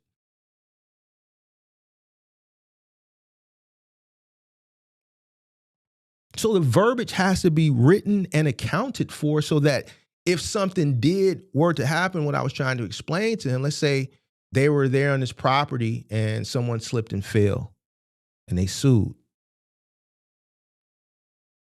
they're on the policy. Now, if they went and sued the insurance company and insurance goes through their records and be like, no, we didn't add this as additionally insured. Well, yeah, it is. It's right there. Well, we see it, but we didn't add that. This is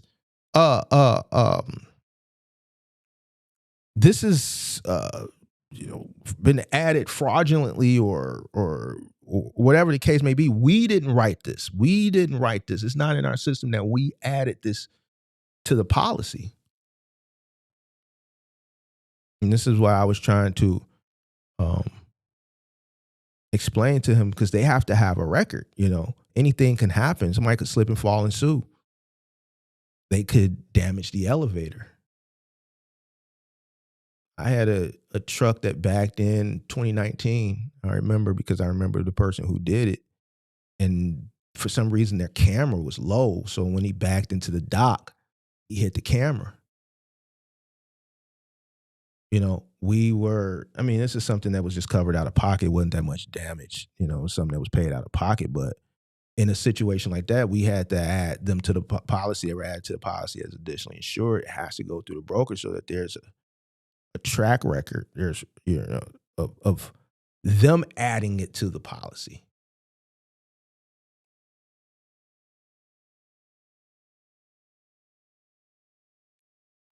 So I know that. Been adding COIs since 2013. And over the years, more buildings wanted COIs. I remember back early on, it was far and few between. As time went on, more and more buildings were requesting COIs. Things happen. So they want to be covered. So, right, falsifying. Yeah. So yeah, we're in the age of technology. You can take an Accord form and falsify it all you want, and you may be able to get by as far as gain access. But I'm gonna tell you what's going to happen eventually. If people falsify these COIs, the buildings and the property management are just going to call the insurance company to confirm it.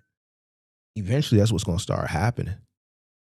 So if you falsify it and something were to happen, it's still null and void because it wasn't done properly. Insurance companies going we didn't add this.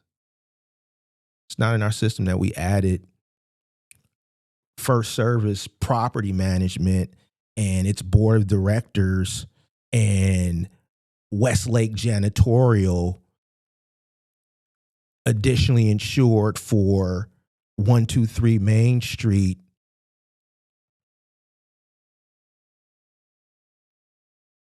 Condo Association,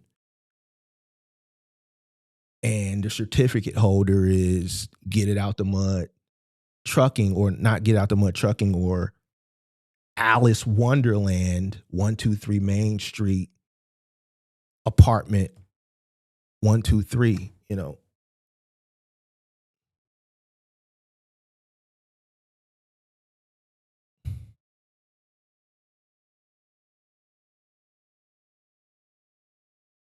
So it always has to go through the proper channels, right? If you have a broker, your broker is your liaison. So goes to the broker out, and the broker sends it to the insurance company. And, most times it comes back same day, 48 hours or whatever. And if it doesn't, I remember, going to my broker, what's up with that? I need the COI for this building. I need the COI for that building. And then he'll lean on the insurance company and get it back to me because they had to write it. I remember one time they charged me. It was one occurrence where the building wanted so much verbiage that they charged me a fee to write it. Like most verbiages is a couple lines. But it was one, I'll never forget it. It was like a page and a half. Like they named the property management, the janitorial, they named all the board of directors by name, everybody that was on the board. They named every unit in the building. They wanted everybody to be covered. They didn't leave no stone unturned. They named so many people that the insurance company said, man, we got to charge you a $50 fee for this shit. I swear to God, nah. That was the only time I ever had to pay a fee because it was so time consuming. That was the only time. But for the most part, it's, no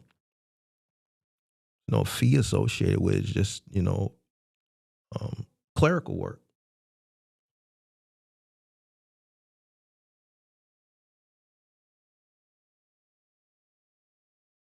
Said some buildings have a moving assistant. I remember the presidential towers here back in the day, my earlier days, they used to have a security watch. And some buildings will have a security. But yeah, some buildings now they will have someone supervise the move. There's some buildings here where like the person that's moving in or out, they have to pay for the elevator and they have to pay for the supervision, especially some of these more affluent buildings like the Bloomingdale building, the John Hancock, the building that the Saks Fifth Avenue is in, the units there are above that. 777 North Michigan Avenue, that building. Any building that's on the Gold Coast, right off of Lakeshore Drive, right off of Oak Street, like those buildings are real particular. So yeah, you're not getting them buildings unless you got a COI.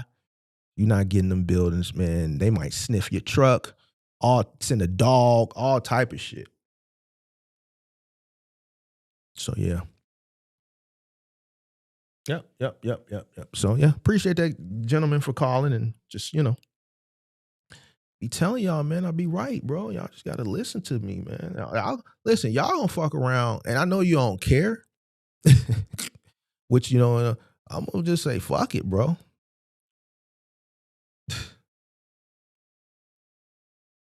So, but yeah, we're gonna go to 3 days. I don't know the 3 days, but I'll probably cook up tomorrow. What's today? Wednesday? No, today Tuesday. So I'll probably cook up maybe tomorrow on Thursday. Yeah.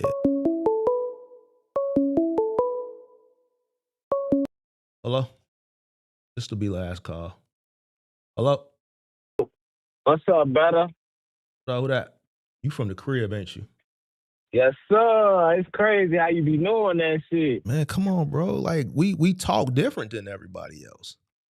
It's so crazy. Hey, look, bro. Man, look, I'm gonna tell you this. I had to stop my truck. Look, I work for the post office and shit, right? Mm-hmm. So I'm trying to get into the truck and shit. Not saying that I'm leaving my job and shit like that. Or no shit like that. But like, I just wanna I'm a little nervous, man, because I've been listening to you like for 3 weeks straight, bro, like non-stop. So I feel like when you say you want to go down to 3 days, shit like that, like, man, don't let one motherfucker be like, oh, yeah, I just want to get to the money. Because that knowledge shit, you feel me? That knowledge shit is kicking in for a motherfucker like me. So it's like, I've been in the post office, my bad, brother.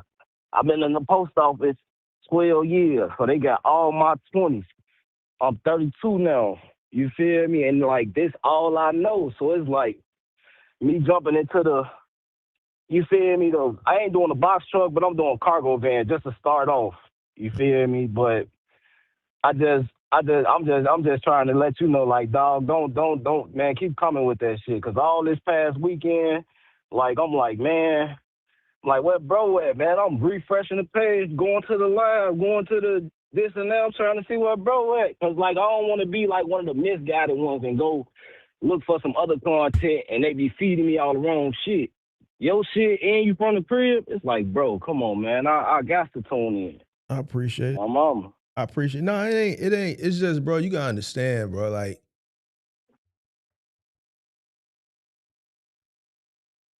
I could be doing other shit, bro. For sure, I know that, yo. It's a lot of other shit, like, that I could be doing. Like, when I do these shows, first of all, this content don't make no money, bro. Like, this ain't like I'm talking about fucking, like that shit. And that's another reason why I motherfucker about. appreciate you, Right. bro. This shit don't make no money. So it's me doing this shit, like, from philanthropy. You dig what I'm saying? Right. And, I don't got time to be going back and forth with just dumb, ignorant shit And if I see that most people want to be entertained instead of educated, I could go on about my day, bro. I could get to the gym earlier, bro. You see what I'm saying? Yes, Like, sir. nigga, my Yep. license finna expire. I could be at the DMV. I gotta go to the DMV. The DMV done changed since the last time I had to. Yeah, You know, so everybody you got to gotta set up have an appointments and appointment and all this everything shit now. now. I thought I was just finna walk in this bitch. You see what I'm saying? It's shit Yeah. that I gotta. Yep. It's shit that I gotta do. And from 12 to 4, 12 to 5, once I get off this bitch, the day done.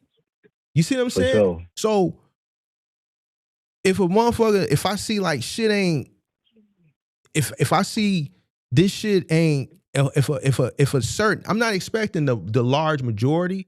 I'm not even expecting 50% because I know most motherfuckers don't want to be educated, right? Right. But Yes, sir.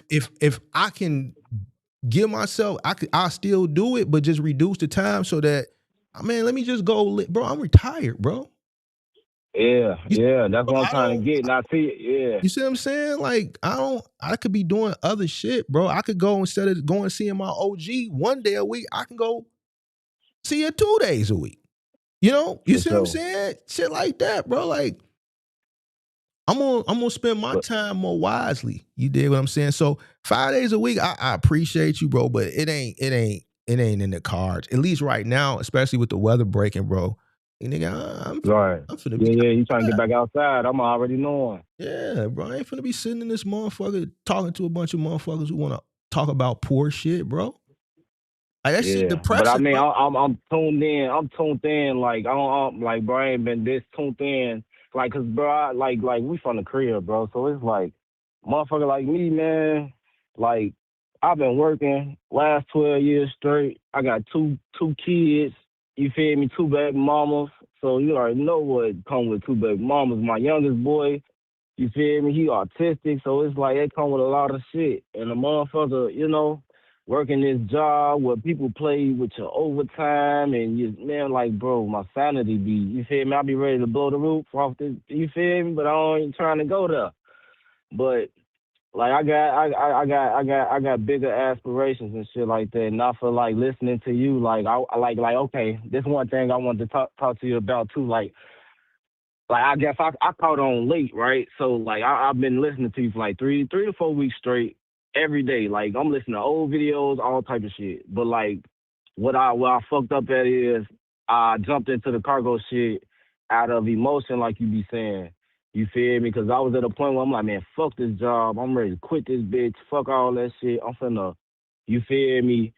I'm finna just take whatever I can take out of my 401k and go do whatever. Just start up something. You feel me? Because if I can put 12 years in working for the government, now I can do the next 12, 20 years working for my motherfucking self. All the sacrifices and time I'm spending in this bitch, I can go actually spend that shit outside this shit. But I mean, it pay the bills and shit like that. But it's I don't know, man. It's a lot that it takes, man. When you talking about, I know I'm probably just doing it yourself or like building?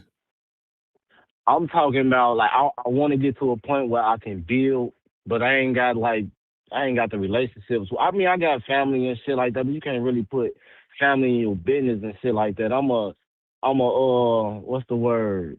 Introvert. I'm an introvert. Yeah. So it's like, bro, I be to myself, bro. And you know how the streets is out here. I So let don't me tell you really. this. Oh, Let me tell you this. Since yeah. you only been watching 3 weeks, I know you probably ain't ever heard me talk about the number one thing I don't miss: What the I people. probably ain't heard it. The people. As far as the You employees. don't miss the people. What you mean by the people? So Missing the being people. from Chicago, you gonna understand. I think when I talk, a lot of people, they might not understand because a lot of people don't be from here. The mentality, like, Right. of the people that you know, when you scale, that you got to deal with coming from here. Right. You know, we dealing with our own people, and you just know how niggas is from the crib, bro. Yeah. Start to see some success, like, man, if we're gonna get to count your pockets, and you know how the all wolves that. is. The wolves is the wolves. You know what I'm saying? Right. So that's I do not miss that shit, bro. I don't miss that shit, bro. You can't even run a Right. business here dealing with your own people normally. You gotta run this For bitch like sure. Suge Knight. Yeah. You Yeah. gotta be Suge Knight. Like you gotta like really, Running cause on business. like motherfuckers don't understand human resources and you late or you broke this or the motherfucker think you coming for him. So you dealing with a different type of mentality when it comes to the type of people that you're gonna have to hire. Depending on it is if you want to do like if you decide to build a cargo van business and you want to do small parcel, like you probably better off just hiring women like single mothers and shit like that and just being conscious of you know certain days off that school may be off because Right. you can know which days motherfuckers gonna call off and shit like that. But dealing with like Yeah. shit where you got to deal with like dudes and shit, bro, coming out this market, bro, Yeah. man, it's shit a headache. It's a headache, bro. I'm And knowing. I'm already knowing. it a lot has changed versus when I started back in 2010. I just seen the mindset start to change and shift. And now the type of motherfuckers that you need, like younger motherfuckers, just fuck the ignorant shit, even just relying on them. It's just Right. people, they just don't care, bro. Like they don't have that sense of urgency. They don't have the reliability, to being able to depend on them. So it's a lot more that you have to think about, coming into business. So just listen to you at the post office. I hear what you're saying. Trust me, I hear you. Yeah. Bro. I really do. But, weighing the two options, and I don't know how old you are. I'm gonna be honest with you, and I don't want to 32. like make it seem 32. like you how old? 32. 32. Like I don't never want nobody, and a lot of people think when I be like, no, just stay at your job, they think I be crushing their dreams, bro. Like you have to weigh your options based on Right. situation. Don't mean that you can't come in. You said you done jumped in already at one time, and I guess it didn't go the way you expected. No. This is my first time like jumping in, like getting like okay. I took I got a hefty. You feel me? I've been in 12 years, so my 401k hefty. So a motherfucker only took out like let's say about $10. Only took out like $10 just to start shit up, but I didn't fully, have everything, all my ducks lined up to the point where like now it's like, all right, I'm still working and I gotta use more money to, get shit going how it's supposed to go. You know what I'm saying? So this is my first time really doing something for myself other than working for the last 12 years. So why don't And I you just feel like I'm why don't you just stay there 20 years and then maybe try it? staying in the post office. I don't plan on okay. I'm at the point, bro, like at this point in my life where I'm at with the post office, where I'm located and the people I work for, I never quit. You on I'm gonna Harrison? You continue to down off Harrison? No, I'm in the birds. Okay. I'm right by Niles and O'Hare and shit. All right. So the people I work for and shit, like I say, they play with the overtime, like you feel me. So my money ain't where it used like how it used to be and shit like that. So like man, like damn, I'm kind of getting a brain fart. Where the fuck was I going? You But feel yeah, like no, the people out like you feel like these they dampening your earning potential? that too, yes, all that shit. So I feel like I gotta have another stream of income, bro. Okay, so it's just I for feel like stream. it's just for what? I You just want to get something for an additional stream of income.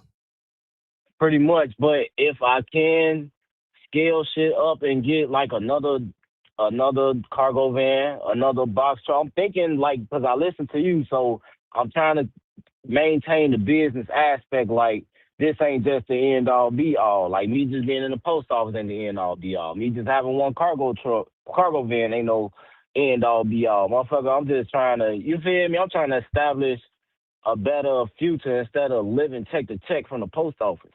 So Like that, yeah. So the 10 you took out, what'd you do with it? So I use that like okay. So the full 10 wasn't just for me to like put strictly straight into the business. Like me and my baby mama, we behind bills, just like you be saying and shit. Going to hit me with the fuck button. You feel me? Like we had to pay the little bills, and but paid that little shit, and then I used the rest of the bread.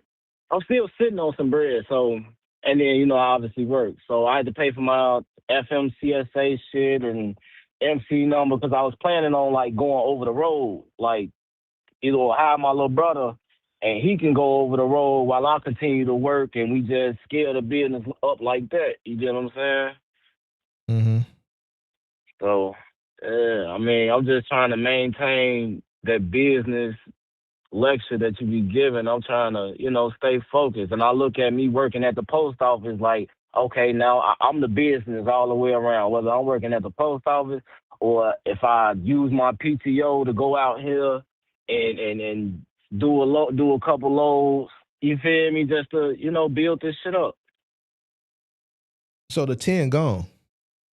No, hell no. I'm still sitting on like I got about $4. So, but amongst like 4 different accounts. I got that shit in like 4 different accounts, bro. So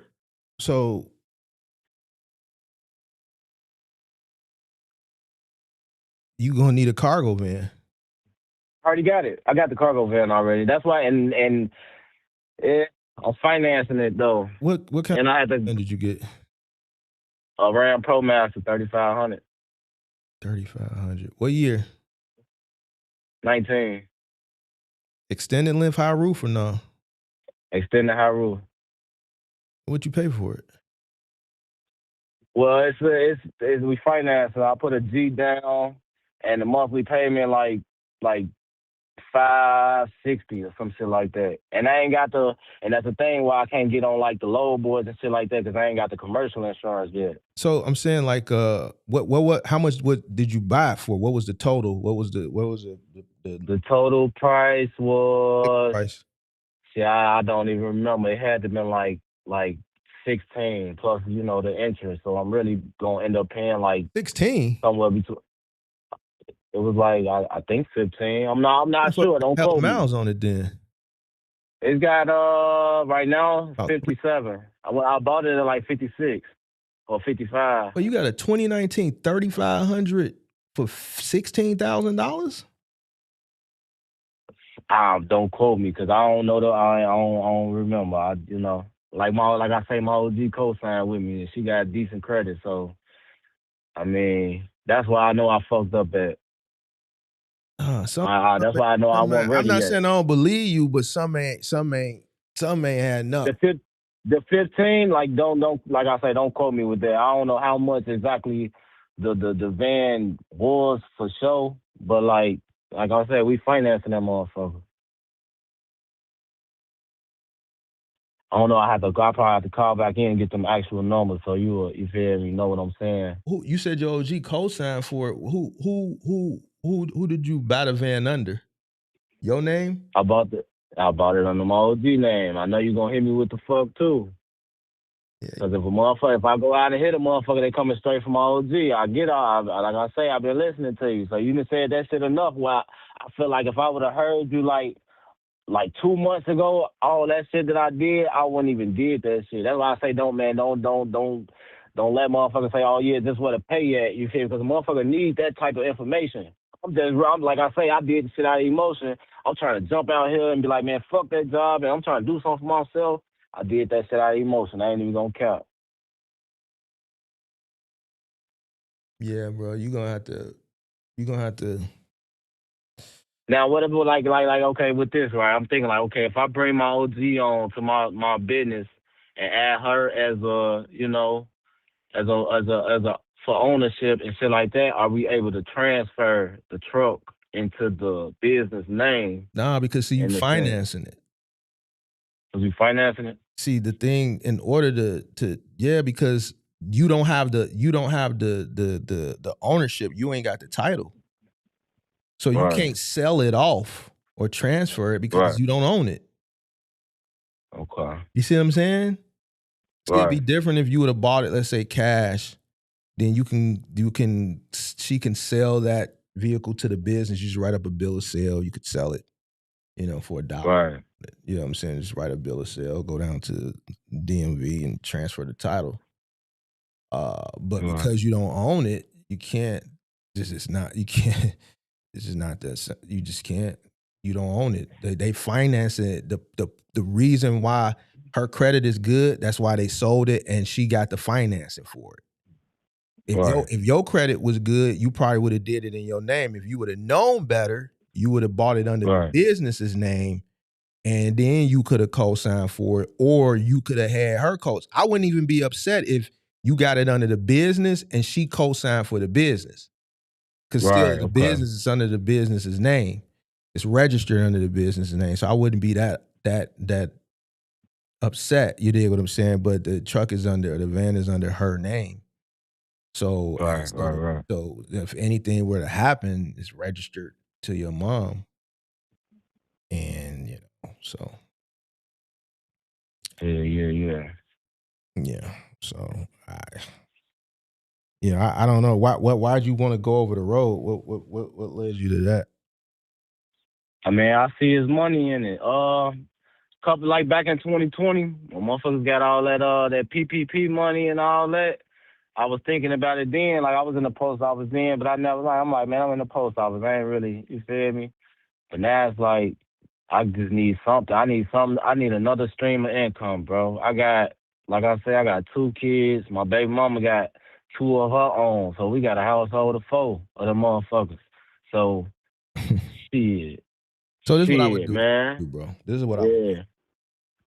That van ain't making you no money right now. And it's a liability. Me personally, you could do what you want to do, bro. Me personally, I wouldn't put nobody else in that van. I wouldn't do things that are going to be more risky from a liability standpoint, like going over the road. Just me. You do what you want to do. If I made the mistake, the motherfucker came to me and was telling me this, the last thing I would want to do is fuck my OG shit up. Right. You dig what I'm saying? So, what I would do if I were you, I would try to just keep the van close and just be the only person who drives the van, and I would just have to supplement. I would keep my job and I would use that van to make extra. Well, I do like little roadie shit. Like that's a little extra money on the side I make with, you feel me, with the cargo van. I do like little roadie shit. I do Instacart. I do all the gig apps. Like I'm a side gigger. Mm-hmm. You feel me? So you feel me? I got a job that can maintain, you feel me, my bills and all that. But like that's why I got the cargo van now, just to sustain that extra income. Because I was doing it out of my. I would take it a little bit more further than that. Like I would try to find things that you can make more money, like where you can do like little jobs where you're gonna make 150 in the same time frame. I used to have a bunch of lawyers that would call my moving company just to move banker boxes, which was files, certain cases. So they move calls to move it from one law firm, might be 30, 40 bankers boxes from one office to the next, or from one office to the court downtown, and then from the court back to the office when the case was over, shit like that. And that's something that you just need a cargo van. You don't need a helper. I'm not saying that you just gonna be able to find this. This is years and just relationships. But I'm saying it's shit out there like that that's more profitable. 30, 45-hour job, you'd have made $200. You see what I'm saying? It might take you all day to fucking do that on these gig apps. You see what I'm saying? Yeah, you in a market where you got opportunities like that, or you can go do IKEA runs. You can do, small odds and ends, picking up a nightstand or 2 nightstands here, taking it there. It's shit like that. Shit like that exists all the time. I had a old customer that just reached out to me a month ago. For years, he just had us move an air conditioner from his apartment, and then in the wintertime, take it to storage. And then in April, May, call and hire us to take the fucking air conditioner from storage to his apartment. That's something that you could do by yourself in a cargo van, and you could charge $150, $100. His storage is right down the fucking street. You dig what I'm saying? So it's shit like that you can do in a cargo van because you're in a market where, it's plenty of customers like that with these small jobs. So you're gonna have to step it up a little bit more, turn it up a notch a little bit more than just, doing that gig shit, bro. Especially now coming up, weather about to break from March to September, you can probably make, and I'm being honest, I'm not exaggerating this shit, especially on your off days and weekends and shit like that, you can make a couple $100 in your cargo van by yourself. Yeah. I wouldn't put it over the road. It's too much liability, especially with what you just told me, bro. Right, for sure. Hell yeah. I appreciate you talking to me, man. I damn near missed you, man. One of my damn customers get to talking to me. I'm listening.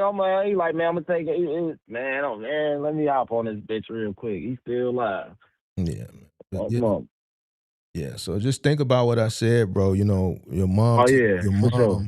like you I can't tell you what to do, but you made a mistake, but now you got to kind of live with the mistake, and I just think it's a lot of liability at stake that I wouldn't do that shit, bro.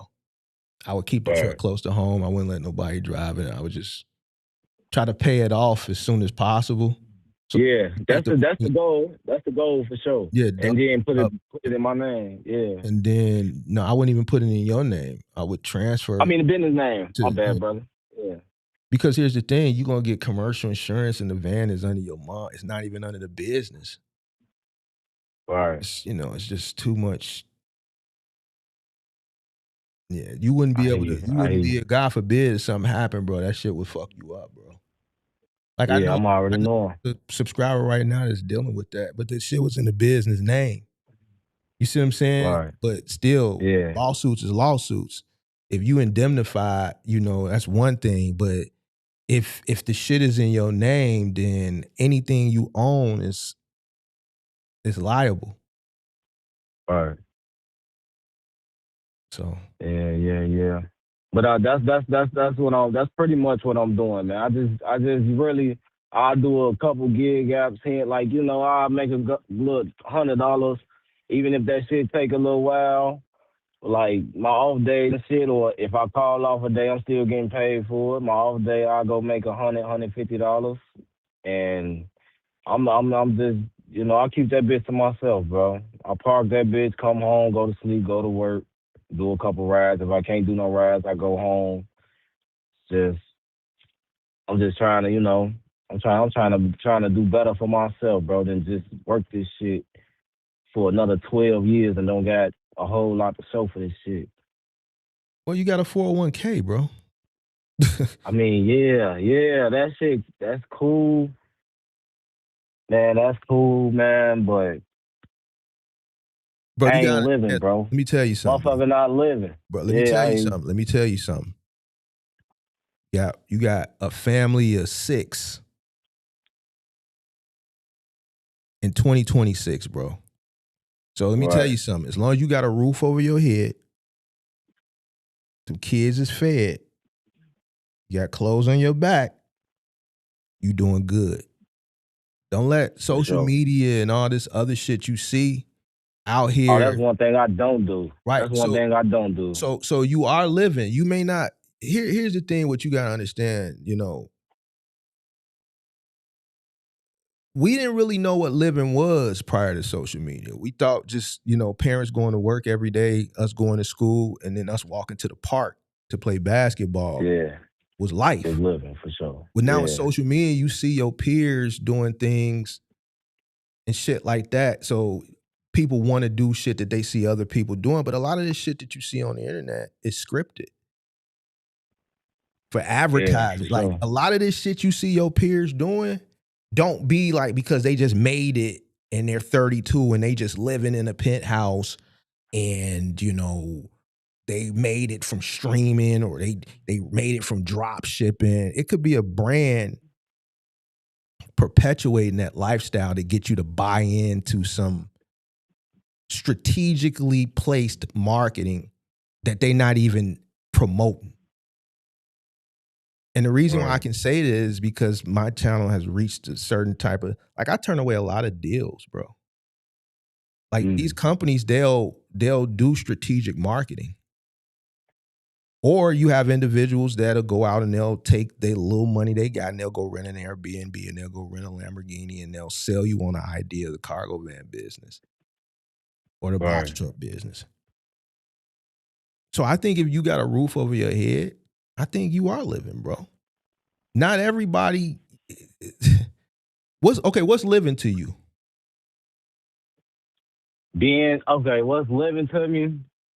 I would say like shit, not having to stretch every check out. Like, okay, like my 401k is decent because I put so much in that motherfucker. And then I got a girl with bad spending habits. You feel me? So like I damn near gotta manage her motherfucking money type shit. That's So it's most like of us, bro. And that's most of us. yeah. Especially where But we that's why from and the shit, the way shit is now, but yeah. I mean, like, I rather I feel like I'm held hostage by a job, and a motherfucker ain't never got time for theyself. You feel me? Or it's always, I mean, don't get me wrong, I love my kids, but I ain't never got time for myself, bro. That's why I feel like bringing in an extra stream of income, being motivated about something else, it's only going, I'm going to feel like I'm living. I'm going to satisfy myself by doing something for myself. You feel me? So, like, man, it's shit hard out here, gang. think you need to come up with a plan. And I I get a lot of flack for this from people, but I'm just gonna be honest with you. I think when you had kids, whether you do it consciously or not, every time you have one, you giving up a part of your freedom. You giving up your freedom. For sure. That's just, and I'm not doing it. I'm doing it from my upbringing. I'd watch my parent work, never like partying and girls trips and shit you see now. That shit didn't exist. Right. You see what I'm saying? And then just the cost of living is really, really high. So I just think when you got bills and you got mouths to feed, you sacrificing so that you can sustain. And there's nothing wrong with treating yourself. But I think, you have to come up with a plan, right? An investment plan, sacrifice, and maybe plan something, but it might come along with the family. You might have to plan a vacation. It sounds like you won't extra so that you can buy nice clothes for yourself or have a little. Nah, that's man, hell no. That I'm not a YN. I don't give a fuck about none of that fashion shit. I just want to be able to have enough have enough in my bank account to the point where like, okay, it's one of the kids' birthdays and my girl, she carelessly spend like, okay, she gonna spend $500 to $700 on all the kids, on all the extravagance, my nieces and nephews, $500, $600, $700, $800, and I got still $3,000 to $4,000 still in the bank, just sitting there, and I'm working all week. You feel me? I just want to be comfortable around. That's just planning right there, bro. That's just planning. If it's like for a birthday and Christmas, you know that shit coming. If the kid birthday February 17th, you got 365 days to plan for it. You know it's coming. That's just planning, bro. So you might have to sacrifice other shit to plan for shit that's meaningful. That's it. For sure. That's just planning, bro. So now I think that comes with sacrifice. You may have to sacrifice some of your shit so that you could do that. At the end of the day, bro, everybody got to work. You know what I'm saying? And not everybody going. I'm trying to say this, bro, like, cause I don't want to like I be. Nah, you good. I take all criticism. Hey, look, I hear you. I'm listening. I just, the big part of having extra money, bro, is being efficient with the money that you have coming in and figuring out ways to make more money, whether it be working or investing. Obviously, the more mouths you got to feed, the more responsibility and the more costly it is. So you may have to sacrifice your time And see, this goes back to kind of what I was talking about the other day. Motherfuckers getting their feelings and shit, bro. But I could talk to you from the crib, so you built different. You dig what I'm saying? You ain't gonna get emotional. You know what I'm saying? Right. You may have to go above and beyond, which is going to take more of your time so that you can do these things that you want to do because you need the money. So in order to get the money, you're going to have to be more strategic, more sacrificial, right? And patient and disciplined as far as saving the money and the time that it takes to make that money. Now, the other thing that you're talking about, I don't want to touch on that, but I deal with the same shit. You see what I'm saying? As far as yeah. you know, these Amazon carts and you know, women, especially when they get know they got a backbone, they'll just spend and your money is their money, and if they'll spend it, and you got to be the person that covers it, and you the extra. You dig what I'm saying? So I get it, bro. For sure. I trust me. I get what you're saying. I just don't want to touch on it because you know what I'm saying. But trust me, I get it. But that's where you got to come in, and you have to manage that shit, bro. You got to manage that shit. And I it's like certain things I want to say, but then I don't want to overstep. But you can't allow, you know. Damn, bro. It's like I want to say something, but then I don't want to say it. But let's just look at it like this. You gotta grab a hold of managing the finances. If you discipline in the household, the money is coming in, right? And there's one pot, somebody gotta have some financial discipline, bro. Right. You can't be a tug of war, especially if you together and y'all got plans to grow, y'all gotta be aligned. So if you financially disciplined and the other person, you're saving, you're disciplined, and you trying to grow, but the other person is not there and it's draining, it's gonna be hard, bro. It's definitely hard. It sounds like you got the right idea. You just made some mistakes as far as, you know, how you went about things. But you know, some of those things can be fixed and corrected. But if you going out and you making the money and you bringing it in, and you got the discipline and you trying to make it grow, but you know something is draining it, then it's just it's like a circle, a revolving door. It's just like it's just you it's almost like it's defeating the purpose because you're not aligned. For sure. You know what I'm saying? I think a lot of people gotta, you know, trust me, bro. I know what you're saying. I just don't want to go into it, bro. You know what I'm saying? It's all good. I got you, brother.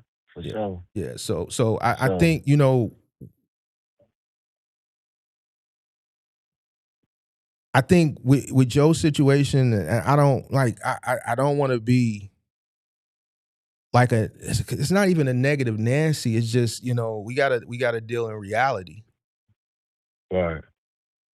You know, so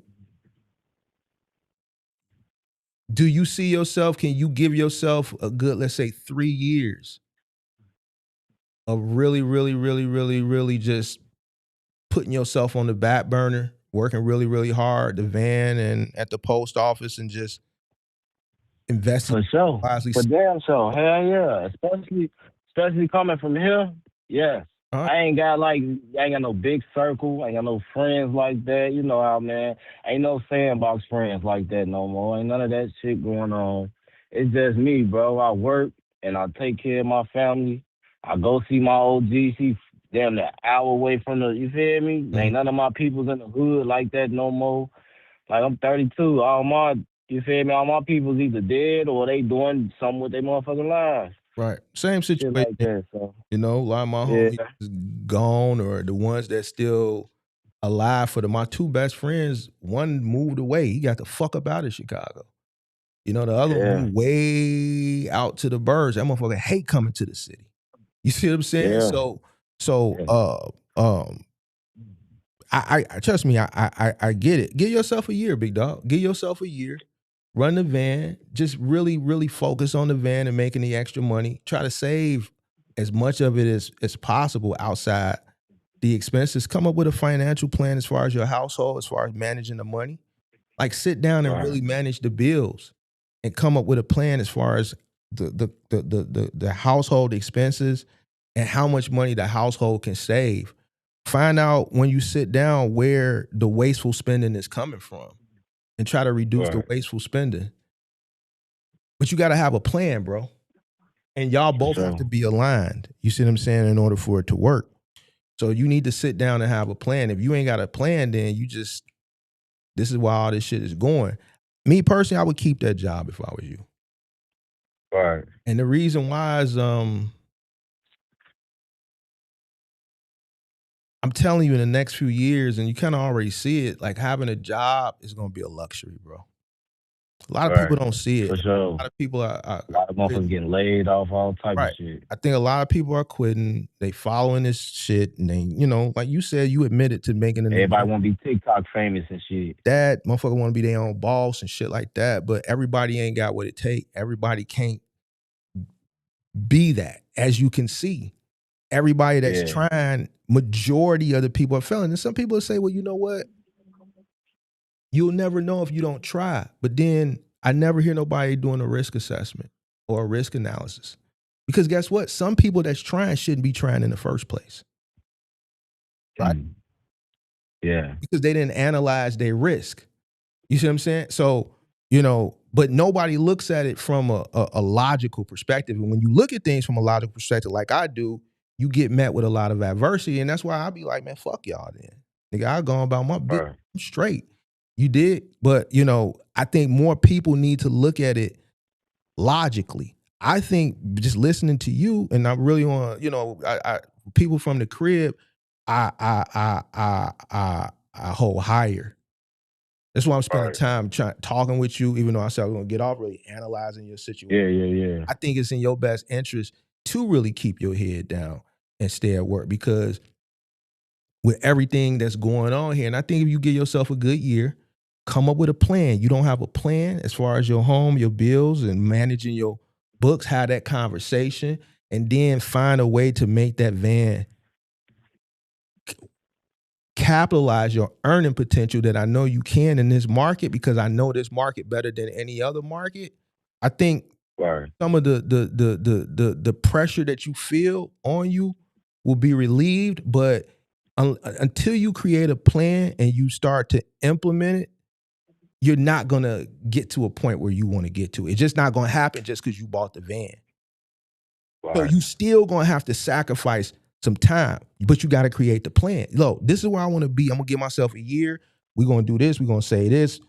The wasteful spending, this is where we wasting money at. We don't need this. We don't need that. We need to cut this subscription here. We don't need that. Now, all this money will be extra money that's going into the household that we can save.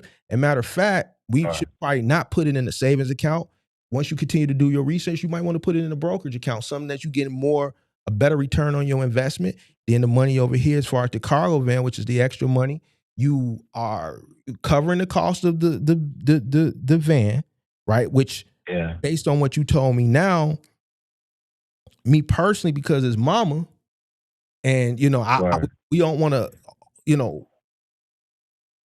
run the risk of anything happening since she got her name. I would probably, not do what was intended. Do what you doing. You might want to just run it under the Personal Insurance Act, like I'm pretty sure is what you already doing now. Yeah. Since you're doing the gigs, keep the van close to home. Don't let nobody drive it. You be responsible for it. Continue to do the gig stuff on the side.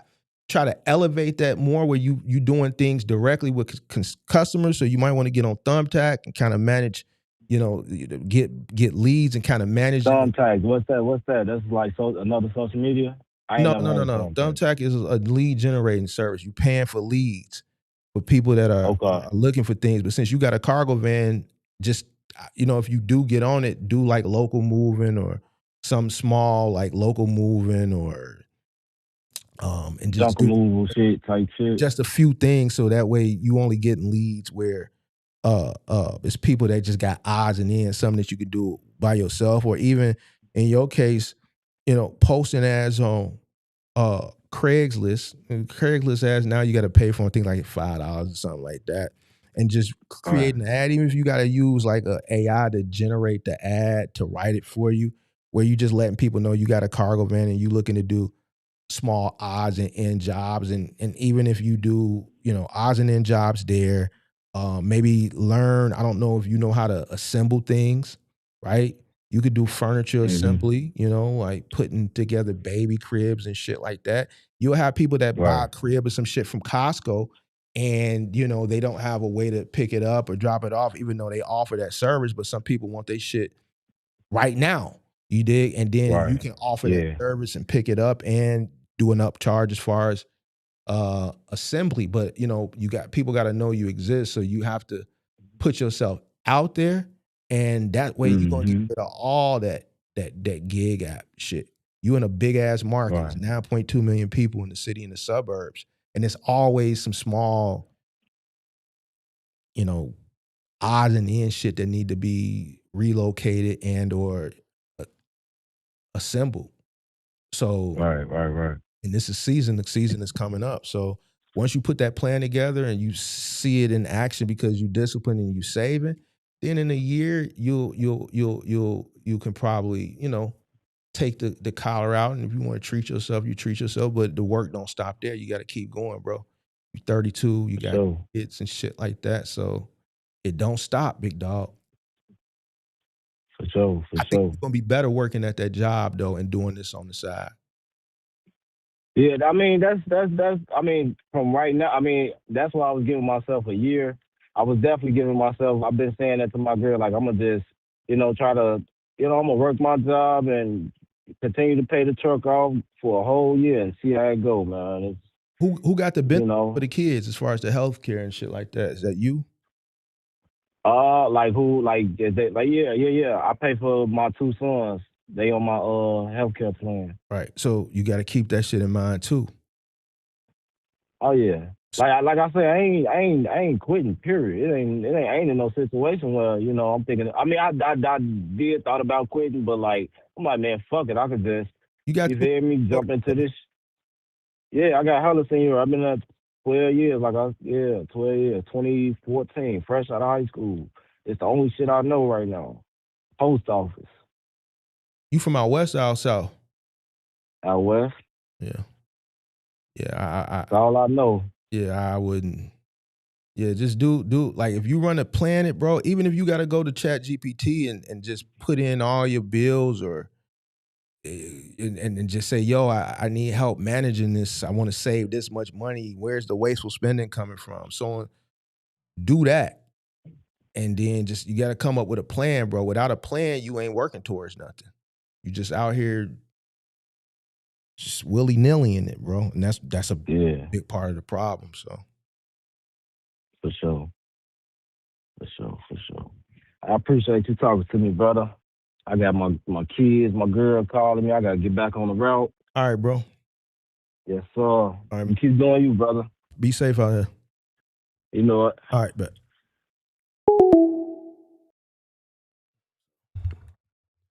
All right.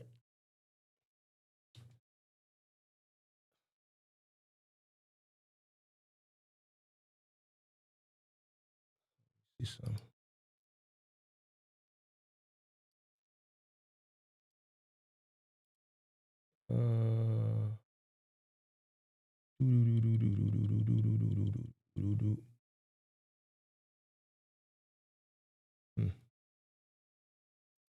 Interesting. Real quick.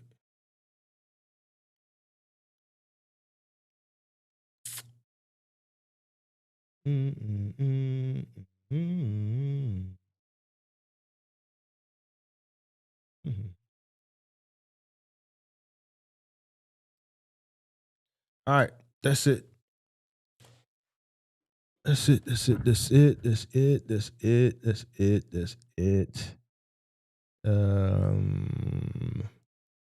I said, being able to do whatever I want every day is living. Huh? It can be. You got to get to that point. I think a lot of people want to get to that point very early on, and just unfortunately, social media has just really ruined society. It just ain't even young people; it's just old people too. It's fucked up, man. I'm just really curious to know how the next 5 to 10 years is going to be. But I think if people really just put their head down and build and focus and just block out all the noise, I think you'll be fine. The noise is what get people fucked up. The noise is all the shit that you see and consume and overwhelm yourself with, and a lot of it just ain't reality. It's just not reality. Normalcy,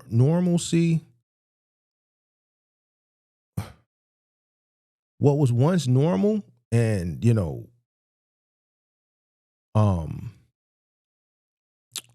just celebrated, as far as like getting up, going to work, coming home, house, picket fence, shit like that.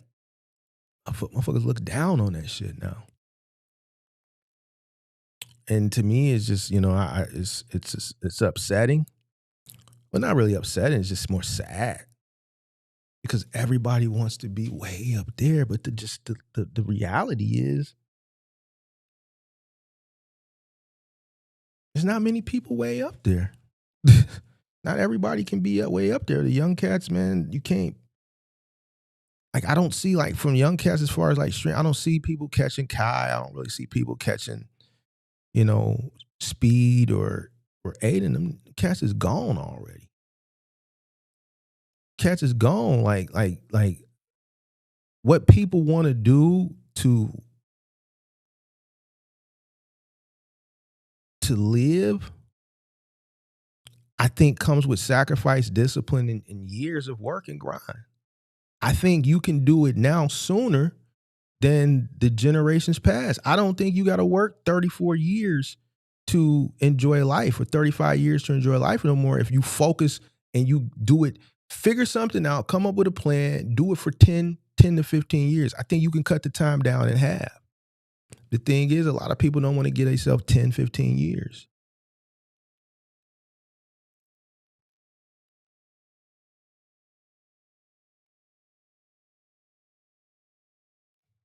So, but yeah, shout out to Rich in the building. You said the lecture and the last call. Yeah, I like the young brothers that call from the crib because I can understand their plight and I could talk to them a little bit better because we come from the same place. You dig? And I think, Rich, I think another thing that I realized too is just, like yo, outside of your upbringing and how you was raised, your location means a lot too, bro. Like a lot of the shit that you have to deal, you know why it's important for him to keep working too, just to stay out the mix. Just to stay out the mix. Just to stay out the mix, bro. Here working, if a lot of brothers that's young, like his age and younger, had opportunities or was working, a lot of shit that's going on wouldn't be going on. A lot of opportunities don't exist anymore. So motherfuckers get to doing things that they shouldn't be doing. So I salute the brother for getting up, going to work, got a good mindset. And what he wants as far as that freedom and able to live, I guarantee you, if he sit down, he devise a plan, puts together a plan, and he implements it and he sticks to it, he'll be able to do everything his heart's desire in a year to 3 years. Got to come up with a plan. So, all right, man. I'm out of here. Peace.